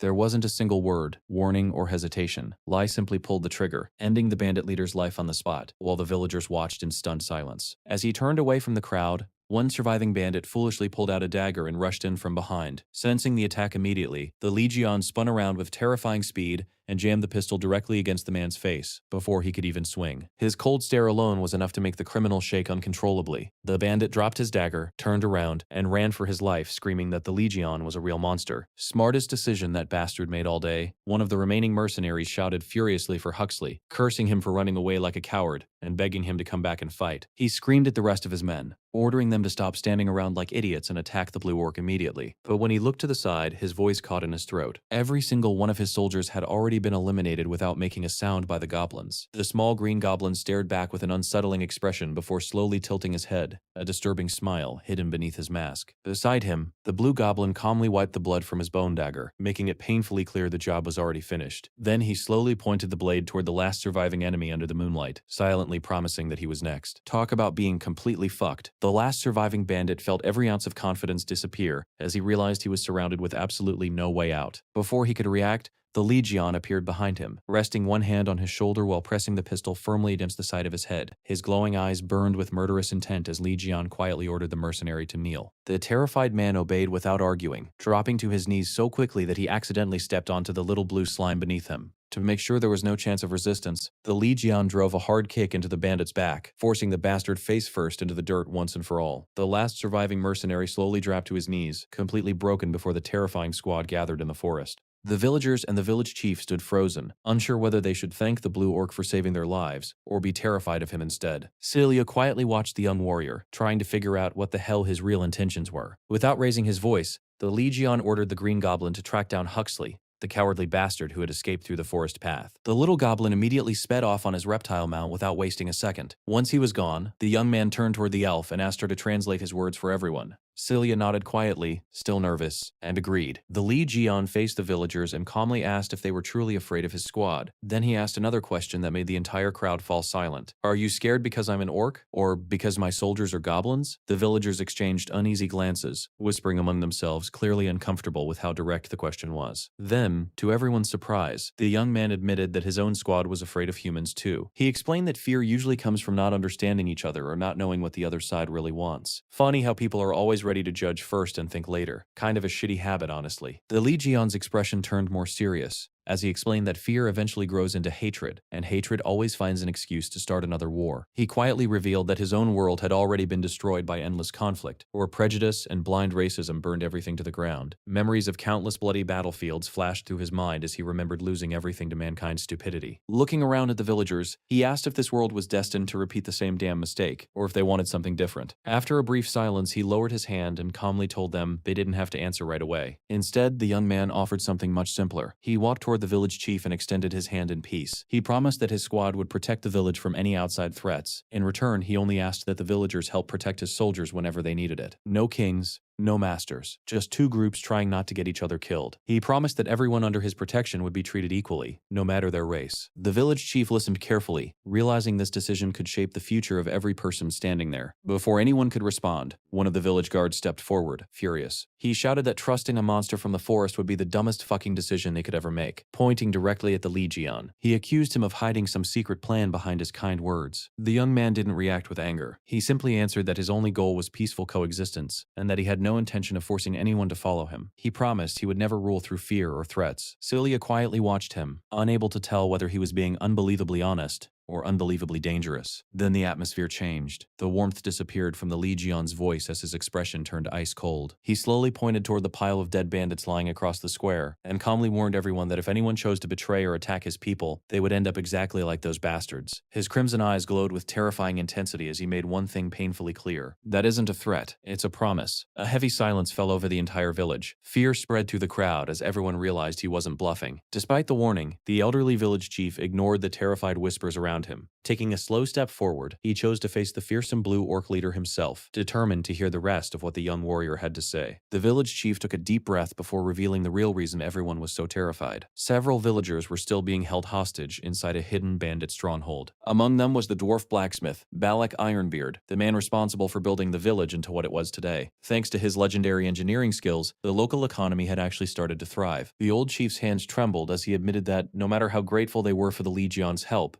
they couldn't risk cooperating. If the bandits found out, those bastards would execute every hostage and probably burn the entire village to the ground. just to make a point. Hearing the chief's fears, the Li Jian answered without a second of hesitation. He simply declared that he would rescue every hostage himself. Celia and the village elders stared at him in complete disbelief, struggling to understand how someone could make such a promise with so much confidence. The young man calmly added that he wouldn't stop there. Every bandit operating in the region would be wiped out, and once they were gone, he asked if the village's answer would finally change. One of the guards frowned and asked the obvious question. How the fuck are you planning to find a hideout nobody else can locate? Li Jian looked at him without the slightest hint of doubt and explained that his scouts were already following the cowardly bastard who had escaped earlier. The moment they found the base, the operation would begin. By the time the villagers made their decision, those criminals wouldn't be anyone's problem anymore. Celia quietly watched him, thinking about everything that had happened since they met. She realized that kindness often inspired kindness, while cruelty only created more cruelty. Maybe that was the real difference between heroes and monsters. Sometimes the guy covered in blood was the only one trying to stop even bigger bastards from hurting innocent people. If someone had to dirty their hands to end the world's evil, maybe that wasn't such a bad trade after all. Meanwhile, at the top of a wooden watchtower overlooking the bandits' fortress, one bored guard stretched and yawned during his night shift. He leaned over the railing and lazily called down, asking if the next idiot had finally woken up to replace him. The gate guards simply stood around with their spears, completely unaware that the quiet night was about to become a very bad one for them. Hidden deep inside the bushes nearby, Celia activated her enhanced vision. A glowing magical circle appeared in her eyes as she carefully scanned the entrance. After counting every movement, she quietly reported that there was only one archer stationed in the tower, and 2 ordinary guards protecting the main gate. Using simple hand signals, she confirmed that Li Jian and the 2 goblins were already in position, waiting for the order to move. The squad quietly complimented the elf's incredible eyesight, joking that elves were basically born to spy on people. Li Jian admitted he had underestimated her at first and sincerely apologized, acknowledging that her ability was far more useful than he had expected. Hearing that, Celia couldn't hide the smug smile spreading across her face. She proudly crossed her arms and said that this was child's play for a master archer like herself. Li Jian then casually asked if she could also see inside the fortress. She immediately rolled her eyes and shot him an annoyed look. Seriously, what the fuck do you think I am? A walking surveillance tower? Even one of the goblins quietly snorted at that. As Li Jian thought about how useful a map of the fortress would be, one of the goblins suddenly noticed a tiny blue lizard crawling through the nearby bushes. The little goblin quickly grabbed the colorful reptile and immediately opened his mouth, fully intending to eat the poor thing right there. Before he could take a bite, Li Jian lightly smacked him on the head and reminded him to stay focused on the mission instead of thinking with his stomach. Taking full advantage of the distraction, the little lizard immediately clamped its jaws onto the goblin's nose with surprising force. The goblin screamed, stumbled backward, and rolled around on the ground while desperately trying to pull the stubborn creature off his face. The other goblin shrugged and casually explained that the lizard was famous for never letting go once it bit someone. Annoying little bastard, but tastes pretty damn good. Li Jian stared thoughtfully at the tiny reptile for a moment before a slow smile spread across his face. I've got a much better idea. Using his system, Li Jian tamed the tiny blue lizard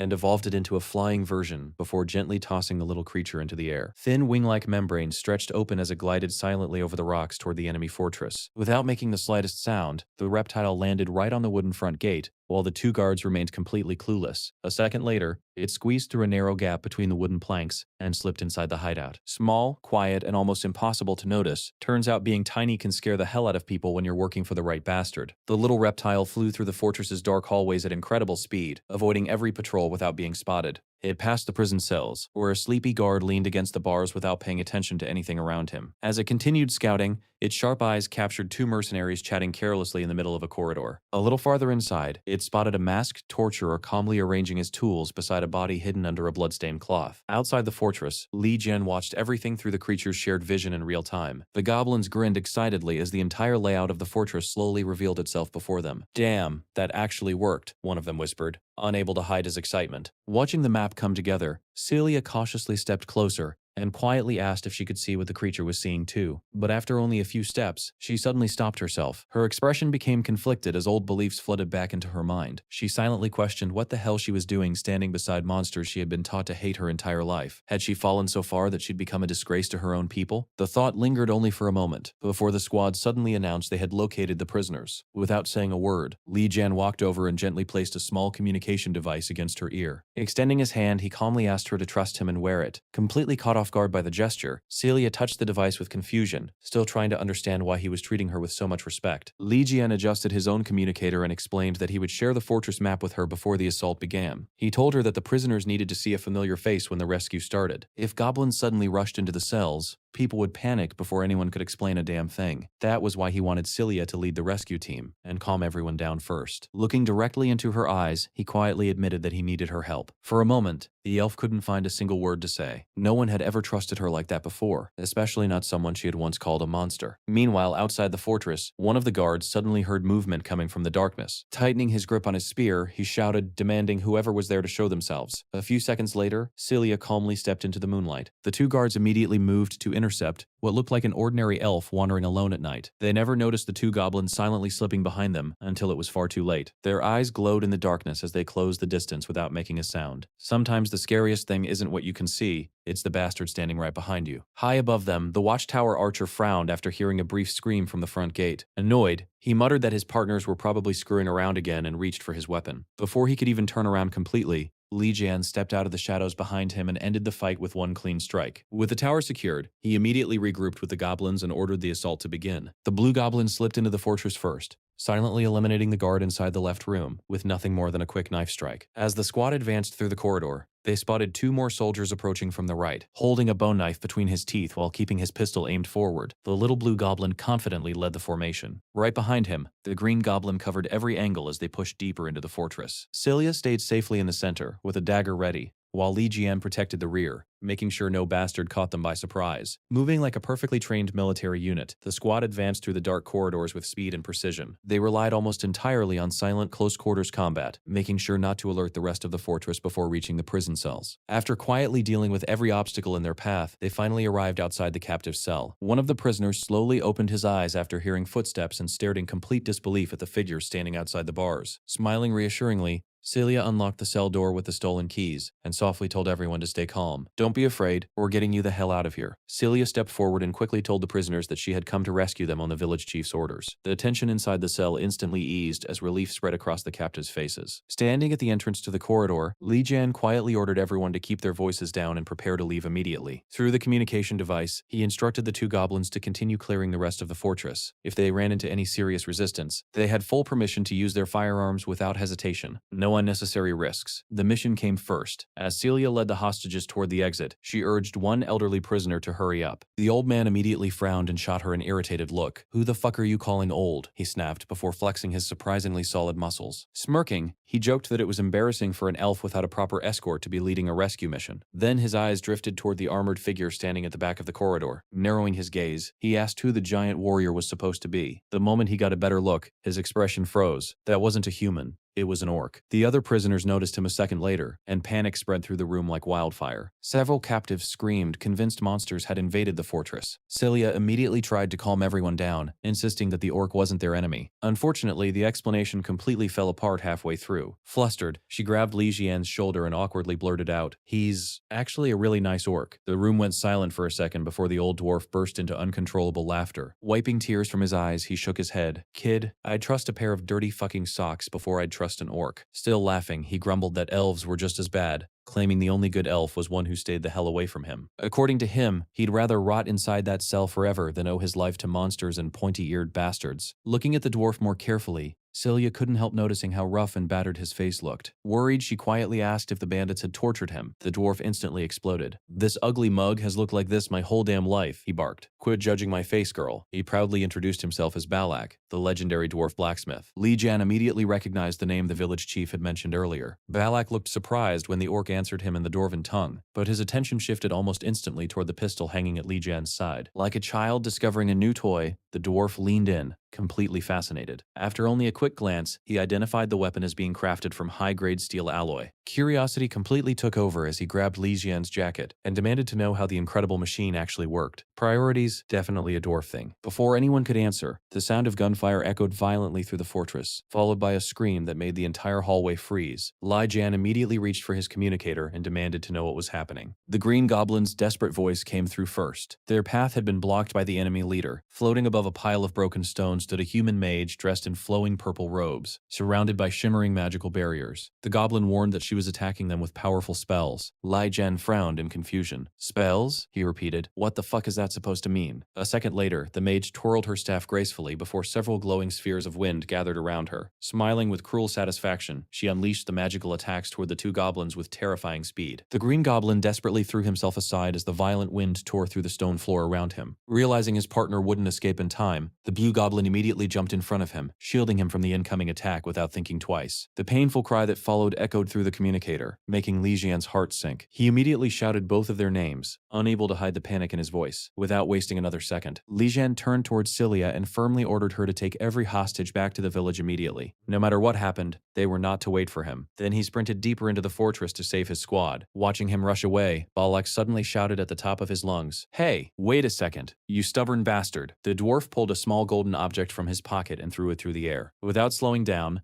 Li Jian reached back and caught it effortlessly. Looking down, he realized it was an unusually crafted golden key. Balak grinned proudly and declared that it was the very essence of dwarven engineering, before proudly shouting the absurdly long name he had given the invention. Even Cilia couldn't help rolling her eyes, quietly muttering that the name was way too ridiculous. The dwarf ignored her and confidently told Li Jian that once he reached the right place, he'd know exactly where the key belonged. Clutching the mysterious key tightly, Li Jian pushed himself even harder, silently praying that his soldiers could hold on just a little longer. Bursting into the fortress's massive central hall, he raised his weapon and shouted the goblins' names as his eyes searched every corner of the battlefield. Li Jian immediately opened fire, not to win the fight outright, but to pull the enemy's attention away from his squad. The green goblin struggled forward with his wounded partner in his arms, while firing back whenever he could just to keep the enemy off them. Floating high above the battlefield, the mage watched their desperate escape with an amused smile. "Where the fuck do you think you're going?" she sneered. Twirling her staff effortlessly, she summoned another wave of violent wind magic, determined to wipe them out before they could get any farther. The glowing projectiles rained down from above, ripping apart the stone floor around the fleeing goblins. The explosion hurled both of them across the hall, leaving the little green goblin crying out in pain as he desperately tried to protect his injured friend. Before the mage could launch another attack, a single shot came flying straight toward her head from the entrance of the corridor. Her eyes widened as she instinctively threw up a magical barrier at the last possible second. Slowly lowering her staff, she turned toward the newcomer. Li Jian stepped out of the shadows with his pistol still raised, smoke drifting from the barrel. Looking directly at her, he calmly asked, "So? You're the bastard running this place." The woman's face twisted with pure disgust as she hissed the word orc, like it was the worst insult imaginable. Furious that someone she considered beneath her had interrupted the fight, she immediately ordered her personal beast to tear every invader apart. The green goblin looked toward the darkness behind Li Jian and shouted a warning. "Behind you." Without hesitation, Li Jian spun around, aiming his pistol at the enormous shadow charging straight toward him. A massive creature emerged from the darkness, its body built like a monstrous bear, but crowned with the head of an old bull. Raising one gigantic claw, it lunged at him with enough force to crush a grown man in a single strike. The beast's deafening roar echoed through the hall as death came rushing toward him. At the last possible moment, Li Jian threw himself into a combat roll, barely escaping the devastating attack. Sliding across the floor, he immediately aimed at the creature's head and fired repeatedly. Every round struck its thick armored hide and did absolutely fucking nothing. The bullets bounced away as if he had been throwing pebbles instead of ammunition. Grinding his teeth, Li Jian realized normal weapons weren't going to stop this monster. Meanwhile, the beast kept charging forward without slowing down, completely ignoring the impacts, as if they were nothing more than annoying raindrops. Keeping his composure, Li Jian swapped magazines in one smooth motion before continuing to fire. He knew the bullets wouldn't kill the creature, but if they distracted it for even a few seconds, his goblins might still escape alive. The monster roared again and pushed through the barrage without feeling any pain at all. Step by step, it cornered him inside the fortress's main hall, raising its massive claws for another crushing attack. "Well, this is one ugly son of a bitch," Li Jian muttered under his breath.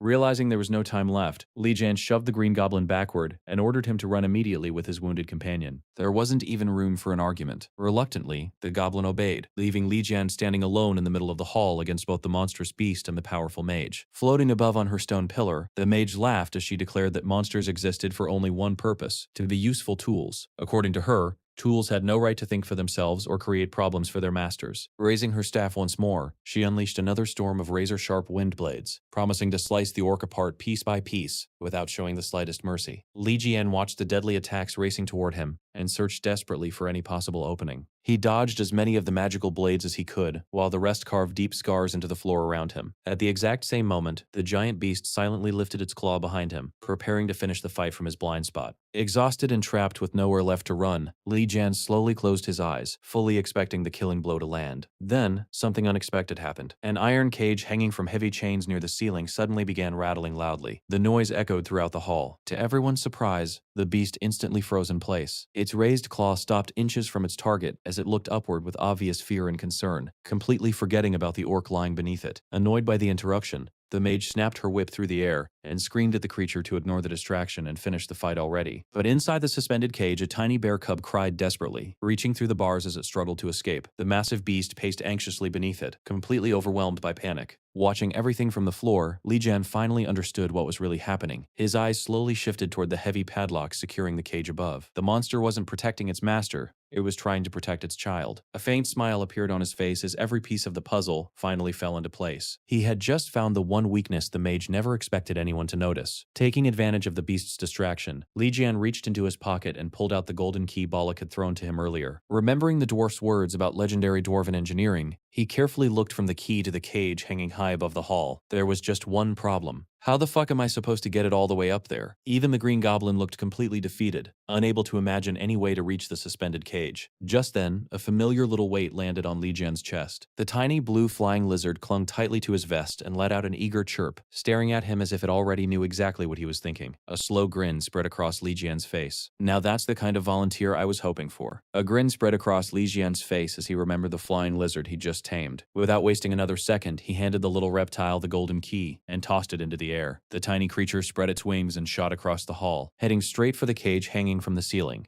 The mage looked up, immediately realizing something was wrong. "What the fuck is he doing?" she muttered, before frantically launching a barrage of wind spells at the little flyer. But the lizard twisted and weaved through every attack with unbelievable agility, making the mage miss every single shot. Tiny little bastard was harder to hit than her own ego. Clutching the golden key, the reptile reached the suspended cage directly above the mage's position. With perfect precision, it slipped the key into the massive padlock. The moment the key turned, it glowed with brilliant magical energy as the legendary dwarven mechanism activated. The lock shattered instantly, and the cage burst open. Two adorable bear cubs tumbled out of the broken prison, falling straight toward the stunned mage below. Her eyes widened in horror as she realized what was about to happen. But it was already too late. The cubs landed right on top of her, knocking her completely off balance. She stumbled off the stone pillar, screaming all the way down before crashing onto the hard floor with the cubs rolling beside her. Even Li Jian couldn't help thinking, well, that's one hell of a delivery service. Groaning in pain, the furious mage shoved the cubs away from her and cursed them under her breath. Blinded by rage, she grabbed her whip and lashed out at one of the frightened little cubs without the slightest hesitation. The tiny creature cried out in pain as it rolled across the floor. The moment the giant bear saw its child being hurt, everything changed. The beast's eyes filled with pure fury as it charged toward the mage. Panic instantly replaced the woman's arrogance. She desperately cracked her whip again and again, trying to force the creature back. But the attacks no longer meant a damn thing. The enraged beast ignored every strike and kept advancing. Terrified,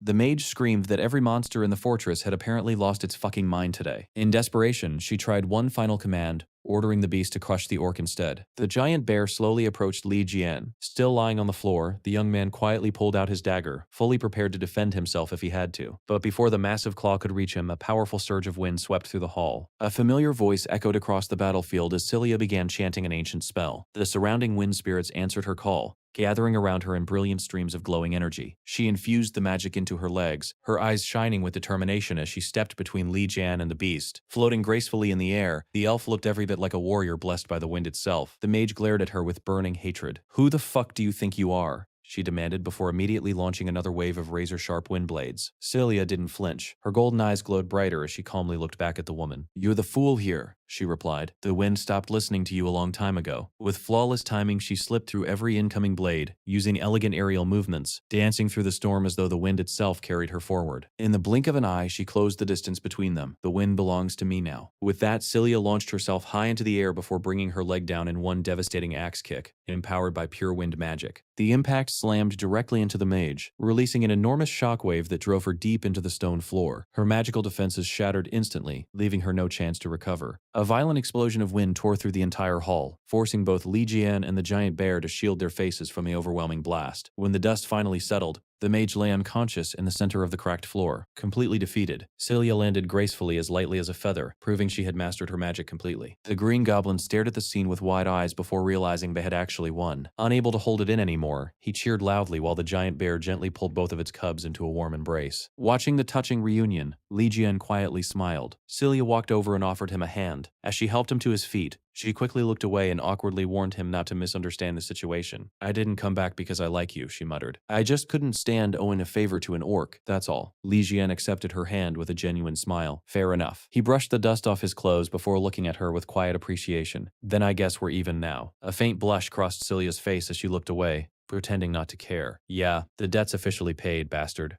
Balak marches through the bandits' hideout, and damn, the place is a complete massacre. Bodies are scattered across every hallway, and every outlaw he passes is already dead. Yeah, whoever did this didn't leave anybody breathing. With a scene like that, it's no surprise he's in one hell of a bad mood. A faint noise catches his attention, pulling him toward the boss's room. The second he looks inside, he's hit with something he definitely wasn't expecting. Celia is busy healing Jian's injured leg, while they're completely surrounded by monsters that somehow aren't trying to kill anyone. Then Jian pulls out a goblin healing potion and feeds it to a gigantic owlbear along with its 2 cubs. Thanks to the potion mixed with the elf's blessing, all 3 become tame almost instantly. The baby cubs waste 0 time and leap straight into Jian's arms like, "Congrats, buddy, you just got adopted." Honestly, what the fuck is this guy's charisma stat? Even the rest of the squad can't help smiling at the unexpected family reunion. Meanwhile, Balak doesn't say a single word. He simply watches everything unfold from behind an iron gate, looking like his brain is still trying to process whatever the hell he's seeing. Back at the village, the chief is completely stunned. Not only are the rescued prisoners returning alive, but they're also marching in with a whole parade of monsters. Jian casually shrugs it off, saying there were a few more survivors than expected. Yeah, that's one way to undersell it. The former captives don't waste a second, rushing straight into the arms of their families as emotional reunions break out all over the village. After that, Jian drags over the battered bandit leader along with her last surviving follower and tells the chief he can deal with them however he sees fit. With that out of the way, Jian asks the only question that matters. "So, are the villagers finally willing to work together?" The chief gives him a firm nod and welcomes them without hesitation. Just like that, the nightmare is over, and the celebration begins. Tables are loaded with food and drinks as everyone is invited to eat as much as they want. Turns out, that was exactly what the goblins and slimes wanted to hear. They dive into the feast like they've been waiting their entire lives for this buffet. Watching the goblins tear through piles of meat, Celia quietly mutters that they're such a primitive race. But after seeing Green enjoy every bite with the biggest smile imaginable, she starts wondering if it's actually worth trying. Of course, the moment she reaches for a piece, Dookie swallows it before she even gets a taste. Well, guess it's back to eating grass. Tough break. From across the table, Jian watches everyone laughing and enjoying themselves. The sight brings back memories of sharing meals with his old military friends on Earth. Those days are long behind him now, but for just a moment, this strange little family almost feels the same. Out of nowhere, Balak walks over and drops a mug of beer onto John's table hard enough to get everyone's attention. He stares straight at him before saying, "For a monster, you sure know how to play the hero." Then his expression turns ice cold. Balak makes one thing perfectly clear. No matter how noble John tries to look, he's not buying it for a second. An orc is still an orc and a goblin is still a goblin.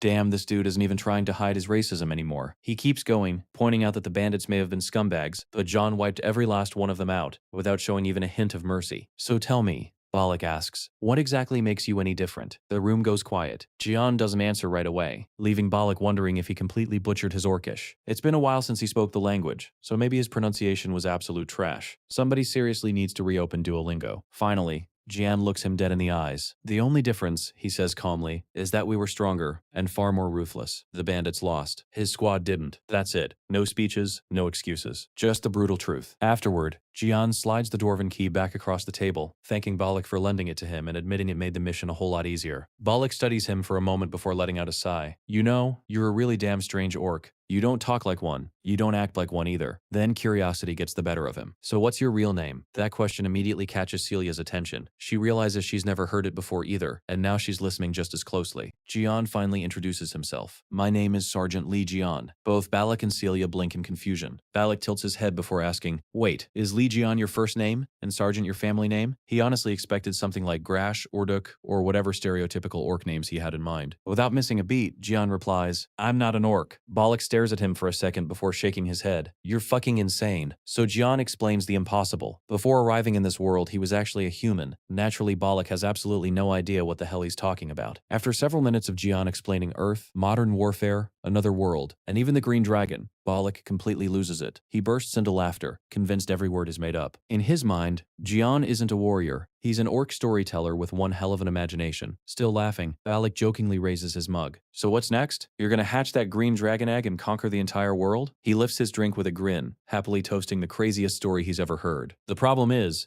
Balak has no idea who he's dealing with. Jian isn't the type to argue when facts can do the talking. Without saying much, he opens his inventory and places a massive green dragon egg right in the middle of the table. Yeah, that shuts everybody up real fast. Balak's eyes go wide, and he's so stunned that he spits beer straight out of his nose. Not exactly the heroic reaction he was probably hoping for. Jian stays completely calm and explains that once the dragon hatches, he plans to speak with it. If anyone knows a way back to his original world, it's probably the creature inside that egg. Before anyone can respond, a loud set of footsteps races across the building. Celia comes flying toward the table with one goal in mind: destroy that egg. She swings her leg down with enough force to demolish the tabletop, then immediately throws a punch at John. Too bad she never reaches him. Using his command skill, John gives a single order: stop. In an instant, Celia's body freezes where she stands. She fights against the magic with everything she's got, but nothing moves except her furious expression. That's when reality finally hits her. So you really are serving the green dragon. Her voice is filled with rage as she demands answers. At the same time, blue and green react without hesitation, raising their weapons to protect Jian. Thankfully, Jian orders both goblins to lower their guard before this turns into an even bigger disaster. Balak finally steps between everyone with the exhausted look of a man wondering why today refuses to end. Would all of you calm the fuck down? He points out that whether Jian's story is true or not, people in a tiny village have no business discussing green dragons in front of half the town. If they keep yelling, they're only asking for trouble, so the entire group relocates to an empty house where they can speak in private. Inside, Balak carefully examines the mysterious egg using several specialized tools. It doesn't take long for him to realize this thing is unlike anything he's ever seen. The shell is harder than every material known in their world combined. As far as he's concerned, it might as well be indestructible. Meanwhile, Celia refuses to take her eyes off John. She warns him to keep that body control spell active at all times. The second his concentration slips, even for the tiniest moment, she'll destroy the egg herself. Balak can't help raising an eyebrow. For an elf, you've got one hell of a foul mouth. Then he asks a question that completely catches her off guard. Are you from the Tuscarora maternal line? Celia immediately falls silent. Balak explains that he remembers the story of a young elf whose mother died battling the green dragon, while she survived with a permanently damaged arm that left her unable to use a bow again. Instead of giving up, she spent years searching the world for any clue that might lead her back to that monster. It was the kind of tragedy every long-lived race had heard about. Even John looks genuinely surprised after hearing the truth about Celia's past, but she doesn't want sympathy. She tells everyone to shut the fuck up before driving a punch into a nearby wooden support, reducing it to splinters. Her voice trembles with pure hatred. The Battle of the Morhai Mountains took everything from me. My mother, my left arm, and because an elf's hatred lasts 1,000 years, I'll never stop until every green dragon and every single orc pays for it. Balak quickly tries to calm the situation down. He tells Celia she's aiming her hatred at the wrong person, explaining that the mind inside Jian's body is supposedly human, not orc. In other words, as far as Balak is concerned, the guy is basically an alien wearing borrowed skin. Celia isn't interested in that explanation for even half a second. She coldly replies that if he walks around in an orc's body, then every trace of him deserves to disappear along with it. Surprisingly, Jian doesn't react with anger. He looks at her with almost unsettling calmness and says, honestly, that makes things easier for both of us. That answer completely throws them off. He explains that his only goal is to discover why the green dragon dragged him into this world, and how he can return home. Once he gets those answers and leaves, Celia is free to hunt the dragon down and settle her score however she wants. You can practically see the gears turning in her head. She's staring at him like, wait, is this lunatic seriously offering me the thing I've been chasing for years? Then Jian does something that nearly stops the room's collective heartbeat. He casually places the dragon egg into Celia's hands. No hesitation. No bargaining. Just here. He reminds her that she spent years searching for the creature responsible for her family's tragedy, and since the shell can't be damaged anyway, there's no immediate risk. She can keep it if she wants. The only condition is that he gets enough time to question the dragon after it hatches. After that, her revenge is entirely her choice. Balak stares at the scene for a moment before bursting into laughter. A giant orc calmly handing a legendary dragon egg to a furious elf is apparently the exact moment his brain decides, yep, this guy is definitely not from around here. The goblins, meanwhile, are having a full-scale existential crisis. Their master has just handed the sacred green dragon egg to a pointy-eared elf, and the look on their faces screams, what the fuck kind of nightmare timeline is this? Eventually, Balak wipes the tears from his eyes and says he'll help Jian hatch the egg personally. The goblins immediately snatch it back from Celia first, convinced that hugging it every day will somehow wake the dragon up and unleash divine punishment on elves. Balak shuts that idea down instantly. He explains that a dragon egg requires an enormous surge of high-purity primordial magic, delivered in a single moment. A pile of goblins cuddling it is not a substitute for advanced magical engineering. That's not incubation, he mutters. That's just weird. Then his expression turns serious. He tells Jian he'll assist with the hatching, but only under one condition. What he wants in return isn't gold, land, or favors. He wants the weapons from Jian's world. More specifically, he wants the knowledge behind them. Give me the blueprints, Balak says, looking him straight in the eye. And just like that, the conversation shifts from dragons and revenge to something potentially even more dangerous. Because if a fantasy world ever gets its hands on modern military technology, things are about to get really fucking interesting.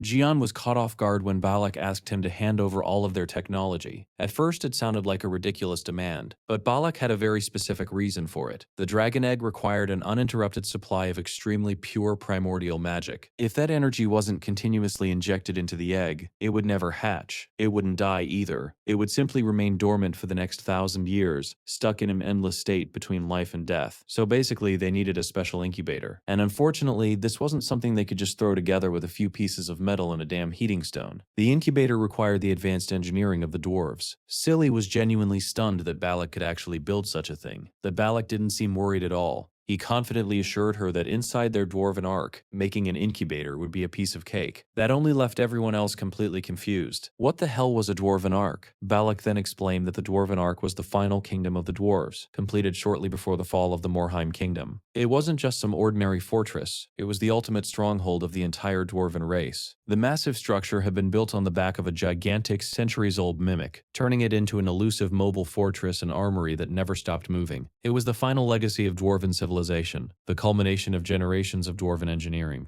And with that kind of technology at their disposal, there was practically no limit to what they could create. If they could imagine it, they could build it. Hell, they could probably mass-produce dragon incubators like they were baking bread. That was exactly why Balak formally approached Li Jian, the dragon breeder. He showed Jian the key that would allow him to open the dwarven ark, and offered to use its technology to help hatch the dragon. But there was a price. In exchange for helping hatch the dragon, Balak wanted all of their world's weapons manufacturing technology. It was an insane offer, and Jian knew it. Later that night, everyone in the village finally went to sleep. Everyone except Gian. He remained awake at his desk, keeping watch over the others. His attention eventually shifted to the pistol in his hands. He inserted the magazine, removed a round from the chamber, and carefully inspected the ammunition. Looking at that weapon made him think about how different this world really was. Its civilization was still stuck somewhere around the Middle Ages. A child couldn't simply overpower an adult. The elderly and women generally couldn't compete with healthy, able-bodied fighters, and when it came to monsters possessing overwhelming strength, most ordinary humans didn't stand a damn chance. It was unfortunate, but that was simply the natural order of this world. Power decided everything. And that was what bothered Jian. Was it really okay to introduce firearms into a world like this? A weapon that could completely change the balance of power? With Dookie back in his normal form and resting in his hand, Jian couldn't help wondering what would happen if firearms disrupted the world's existing order. Would it throw everything into chaos? Would weaker people suddenly gain the ability to kill those who had always been stronger than them? And more importantly, could introducing technology this advanced actually destroy the ecosystem and civilization of this world? Jian didn't have an answer. As Dookie eventually settled down and fell asleep in his lap, Jian's own consciousness began to fade, and with his mind drifting towards sleep, memories from his past slowly resurfaced. Back then, he'd been trained not to overthink things. He was a soldier. His job was to follow orders. He had been taught to throw away the justice and moral standards he had once believed in, the very ideals he had lived by under the protection of the state. When an order came down, he wasn't supposed to question it. He was supposed to pull the trigger and leave the judgment to future generations. But there had been one particular incident he could never completely forget. One of his fellow soldiers had hesitated. The place they had been ordered to destroy wasn't some random battlefield. It was a precious cultural heritage site, a place where countless species of plants and animals had been preserved. It was also one of the few remaining places where their civilization and history still existed. And yet, despite all of that, they had been ordered to blow the whole damn place up. The soldier couldn't accept it. He pleaded with the first platoon leader, reminding him that he was a university professor, just like him. How could someone who had spent his life teaching and protecting knowledge receive an order like this and simply carry it out as if none of it mattered? But the platoon leader only scoffed. He basically asked him, "Where the hell do you see a professor here?" Because at that point, titles meant nothing. Professor, student, civilian, soldier, none of it mattered anymore. All he could see were allies and enemies, active duty soldiers, reservists, civil defense forces, occupying forces. It had all become one giant mess. Gender didn't matter, age didn't matter, social status didn't matter. The entire structure of their society had collapsed. The place that had been their country yesterday could belong to someone else today. And for a new recruit entering that hell, the average life expectancy wasn't measured in years, it was measured in 20 minutes. That was the reality they were living in. There was no civilization anymore, no history, no professors, no normal rules, just survival. So the platoon leader told the soldier to snap the hell out of it. Most of the younger soldiers had already died or disappeared. The situation had become so desperate that they were literally dragging old geezers like themselves back into the fight. And then he asked the question that mattered. How many young soldiers was this man willing to sacrifice just to protect this stuff? Because in a world where young people were dying by the minute, the platoon leader wanted to know whether preserving history was really worth sacrificing another generation for. And that was the brutal reality Jian remembered. Sometimes, when everything around you had collapsed, the hardest part wasn't knowing what was right, it was deciding what you were willing to sacrifice to protect it. Li Gion finally took command of the situation and contacted headquarters, reporting everything that had happened. Then he sent them the coordinates. What happened next was immediate. A blinding flash of light engulfed the entire area. Seconds later, the location had been reduced to nothing but rubble. The others could only stand there and watch as the devastation unfolded before their eyes, witnessing the true horror of war firsthand. But those memories hadn't stayed in the past. Back in the room, Jian was clutching his head, repeatedly muttering the same coordinates under his breath, trapped in what looked like another nightmare. Blue noticed something was wrong and called out to him. The sudden voice finally pulled Jian back to reality. Blue was holding a plate of food and asked if he was all right, pointing out that he'd apparently dozed off again. Jian glanced toward the window. Morning had already arrived. For a moment, he looked outside and reflected on everything that had happened. It was unfortunate, but worrying about this world's civilization and maintaining its existing order was no longer something he could afford. They had already gone too far. The rules, traditions, and social structure of this world weren't things he needed to preserve. They were obstacles standing in his way. There was only one objective that mattered now: survival. He had to stay alive by whatever means necessary. His war wasn't finished. Somewhere out there, his platoon was still waiting for him, and if there was anything he had to do to get back to them, he wouldn't hesitate. He wouldn't second-guess himself. He wouldn't give a damn about whether someone thought his choices were right or wrong. He had learned that lesson the hard way. When survival was on the line, hesitation could get your ass killed. And Li Jian's war wasn't over yet. Jian placed the pistol in front of Balak and made his offer. He would hand over the technology, not merely the secrets contained within that firearm, but everything he remembered from the battlefields of his world. And rather than leaving the dwarf to figure it out alone, Jian would personally demonstrate it all. Balak, still holding the transmission earpiece, looked completely confused. What exactly did Jian mean by showing him every battlefield from his world? Then Jian added, one condition. Naturally, Balak wanted to know what it was. Jian placed a goblin healing potion in front of him. The sight of it made Balak's stomach churn. Jian ordered the dwarf to drink it and become part of their team. In exchange, Balak would have to recreate every weapon Jian could remember, and not simply make cheap copies. He wanted better, higher performance weapons than the originals. Balak immediately questioned what would happen if he drank the potion. Would he become bound to Jian, just like Celia? Jian explained that it was merely a precaution. He wasn't about to hand over an entire arsenal only to have those weapons eventually turned around and pointed at his own ass. Still, Balak had another concern. Once Jian returned to his own world, how could he possibly know what happened to the technology he left behind? For all he knew, the dwarves could use it however they pleased. Jian didn't care. Once he was gone, the technology would belong to them. Whatever they chose to do with it afterward was none of his damn business. Balak slowly stood up. He admitted that he had originally thought Jian wasn't really a monster because there was still a human being inside him. But now that he looked at him more carefully, even that assumption was starting to fall apart. Jian certainly didn't look completely human anymore. Still, Balak liked the proposal. It was reasonable, and as far as he could tell, there was nothing to lose. So the dwarf picked up the goblin recovery potion and drank it down. The stuff apparently tasted good enough to make the whole negotiation worthwhile. Balak then extended his hand, accepting Gyol's offer. Gyol studied the dwarf for a moment before firmly shaking it. At that instant, the system delivered its verdict. Level 200 dwarf Ironbeard has consumed the goblin recovery potion. However, taming failed. The attempt had been resisted by the dwarven mind control device. The system wasn't finished yet. It immediately attempted body control instead, but that failed too. Even after consuming the potion, Ironbeard's body refused to submit. The damn dwarf had somehow rejected both attempts, and that's where the situation stands. Using his cybernetic implants, Balak carefully examined the bullet, gently tapping it with a spoon. Seriously, never underestimate the damn spoon, chat. This thing was apparently the ultimate instrument of scientific investigation. From the metal's resonance, he determined that the casing around the projectile was made from high-quality brass. By carefully analyzing its unique tone, he figured out that the casing had been shaped under extreme mechanical pressure before being heat-treated for maximum structural strength. Its surface was polished to perfection, giving it impressive durability along with a ridiculously clean shine. Inside that brass shell, the destructive power remained completely dormant, patiently waiting for ignition. The chemical compound responsible for activating it was tightly sealed inside the primer at the rear. Balak then picked up the round between his fingers and took a deep sniff, like the bastard had just discovered premium nose powder on a Friday night. The projectile itself contained a dense lead core wrapped securely inside a copper jacket. After thoroughly investigating the thing from every possible angle, Balak discovered that the projectile was actually made from a much softer metal than he had originally expected. He immediately questioned the engineering behind it, since a soft tip would deform far too easily when traveling at extreme speed. Chat, this bullet needed adult supervision at this point.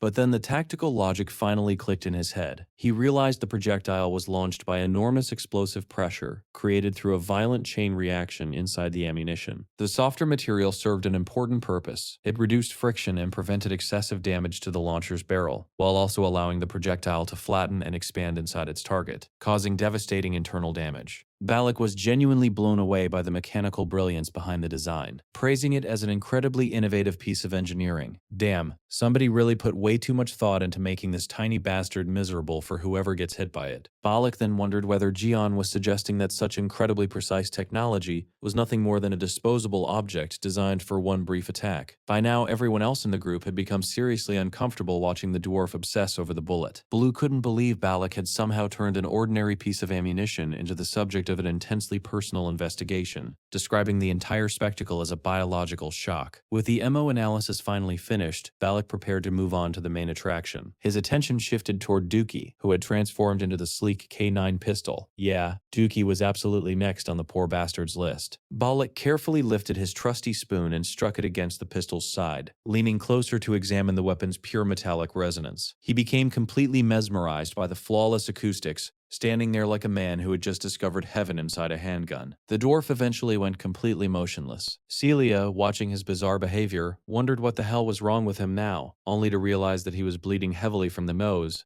because he was enjoying the weapon's acoustic perfection way too damn much. When the dwarf suddenly collapsed face first into the dirt, Celia screamed in panic. She shouted at him to get himself together while he continued shamelessly drooling onto the ground. She rushed over to check his condition, and quickly realized there was absolutely no sign of breathing or a pulse. The dwarf had somehow managed to completely shut down from geeking out over a weapon's craftsmanship. Without wasting a second, Jian ordered everyone to remove the dwarf's heavy armor immediately, leaving Celia wondering what the hell he intended to do with a dead body. The goblins, however, understood the assignment perfectly. The goblins instantly rushed the fallen dwarf and stripped every valuable item from Balak's body, casually joking that their master was one hell of a ruthless bastard for robbing someone before he was even properly dead. Jian paid absolutely no attention to their little robbery operation. Instead, he planted both hands against Balak's chest and immediately started performing CPR. Celia frantically asked what the hell he was trying to accomplish, but Green responded with a dark, confident groan. He explained that Jian was committing corpse desecration, supposedly a savage and extremely cruel practice used by powerful monsters. According to Green, it was basically a twisted display of dominance, meant to claim ownership over the fallen body and establish absolute superiority. Before Green could continue his ridiculous explanation, everyone watched in complete disbelief as Jian pinched Balak's nose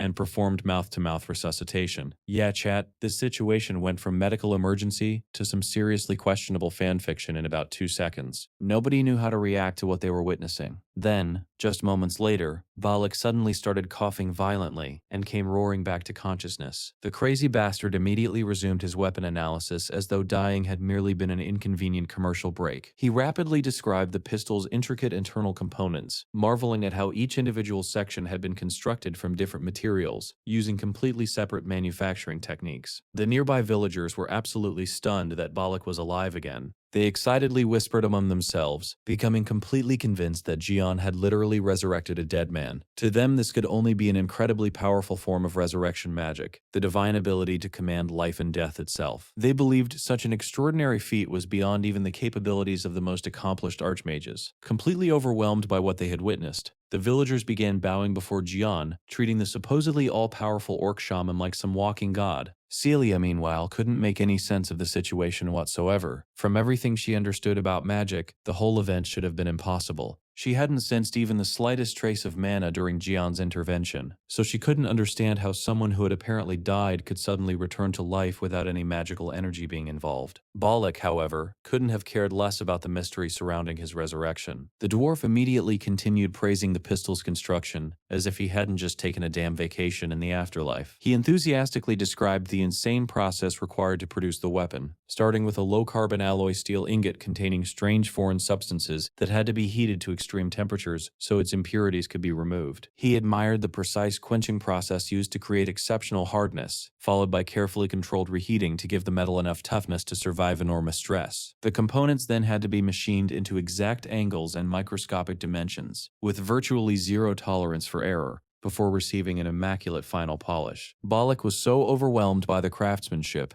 that he dramatically dropped to his knees and declared the pistol a true miracle forged from iron, an instrument of death that had reached the highest boundaries of artistry. Jian patiently allowed the dwarf to finish his dramatic praise before asking the one question that actually mattered. Could Balak build one himself? Balak sighed deeply, admitting that as painful as it was to say, reproducing this particular model would be completely impossible under their current circumstances. Unless he had access to the legendary Dwarven Ark and its extraordinary facilities, even decades of work wouldn't be enough to recreate the K9 with the same level of precision. Jian then changed direction and asked whether Balak could instead construct an older and much simpler firearm based on an entirely different mechanical system. Balak immediately paused, surprised by the suggestion. The idea that firearms could function through completely different mechanisms caught his attention, and he asked whether other weapon designs existed beyond the K9. Jian didn't bother explaining everything verbally. He simply held out his earpiece and told the dwarf that he would personally show him the blueprints. Sometime later, Balak was back at the blazing forge, hammering the glowing metal with renewed intensity. Through the telepathic connection Jian had given him, the dwarf had gained access to fragments of Jian's memories, exposing him to the brutal reality of modern warfare. He witnessed soldiers tearing through close-range battles with devastating shotguns, and became fascinated by the ingenious mechanism behind pump-action weapons. The memories fueled his determination, and he went right back to pounding the steel. He also saw practical civilian firearms, including dependable revolvers once carried by police officers, protecting defenseless children during wartime chaos. That realization gave Balak an entirely different appreciation for their purpose, pushing him to work even harder. Then came the memories of powerful rifles carried by soldiers on the front lines, guns Jian had once been forced to pull from the cold hands of fallen comrades, simply to survive another day in the trenches. Carrying the weight of those experiences, Balak continued shaping the stubborn metal. Eventually, the painstaking work was complete, and the small arsenal stood ready. At the makeshift firing range, Jian shouldered the newly crafted rifle and fired toward the wooden targets. He cycled the bolt, chambered another round, then took another shot while carefully aiming through the iron sights. Once satisfied with the rifle's performance, he moved on to the shotgun Balak had created. Jian grabbed several fixed shells and loaded them into the weapon before cycling the pump. He aimed toward the wooden planks and fired. The impact tore through the targets, blasting them apart into countless fragments. Just like that, the group now possessed 3 newly manufactured firearms. The craftsmanship was so precise that Jian could barely believe these weapons had been produced inside a primitive village forge. Balak burst into a proud laugh, telling him not to get carried away just yet. According to the dwarf, the truly frightening aspect of these weapons wasn't their appearance but what was hidden inside them. Tiny, refined magic stones had been integrated into the hammer and firing mechanism.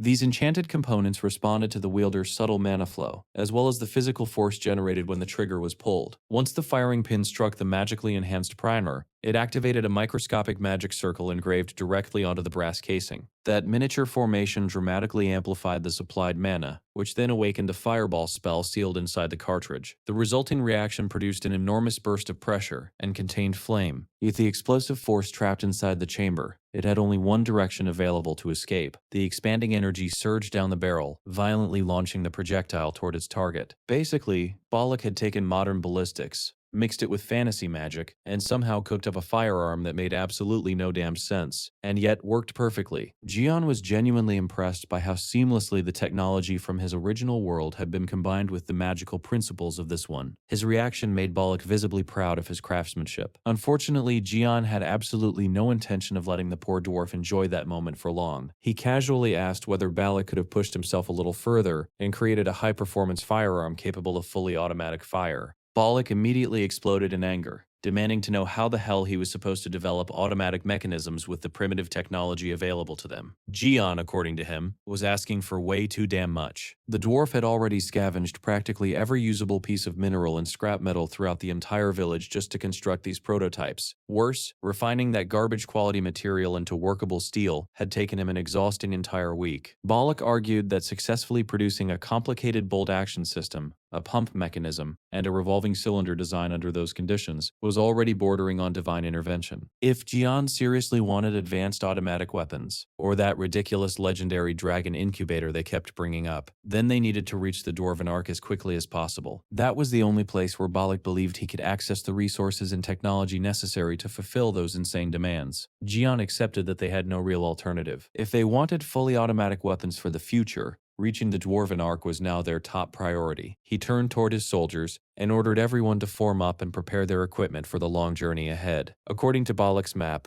the Ark was located somewhere near Bastabor, the bustling capital of Menorah Isle. Once everything was packed, the group planned to travel alongside the village's traveling textile merchant guild, using the caravan as cover while heading toward their destination, without attracting unnecessary attention. Jian instructed everyone to inspect their personal equipment one final time and make sure every piece was ready for combat. Celia watched the preparations with obvious excitement, especially after seeing what the new firearms could do. Then Jian suddenly called her forward. To her surprise, he placed the heavy bolt-action rifle directly into her hands. He explained that despite her injured arm, operating the weapon shouldn't be difficult as long as she possessed enough finger strength to pull the trigger. Her naturally sharp eyesight, combined with years of experience using a bow, made her an ideal candidate for long-range combat. Jian believed that with proper specialized training, she could become an exceptional sniper. He then tapped the rifle's wooden stock and revealed its legendary name, the Mosin Nagant. Back in his original world, that particular rifle had helped create some of history's most feared and celebrated snipers. Throughout different conflicts, weapons like it had been wielded by desperate people resisting oppressive forces, while others had used them to seize control and impose their own ambitions. Jian made one thing clear: how Celia ultimately chose to use this firearm would be her decision alone. Celia naturally released her mana and synchronized with the rifle's enchantments before calmly pulling the trigger. Her first shot tore through the forest at tremendous speed and struck the designated target directly in the center. The sheer power and accuracy of the result left both of them visibly impressed. Just like that, the party had officially gained its own sniper. From a distance, Balak quietly watched Celia as she confidently carried her new weapon. His eyes followed every movement, studying her stance and handling with the same obsessive attention he had given the pistol earlier. After observing her for a moment, the dwarf slowly lifted one hand, shaped his fingers like a tiny handgun, aimed toward her, and pretended to fire.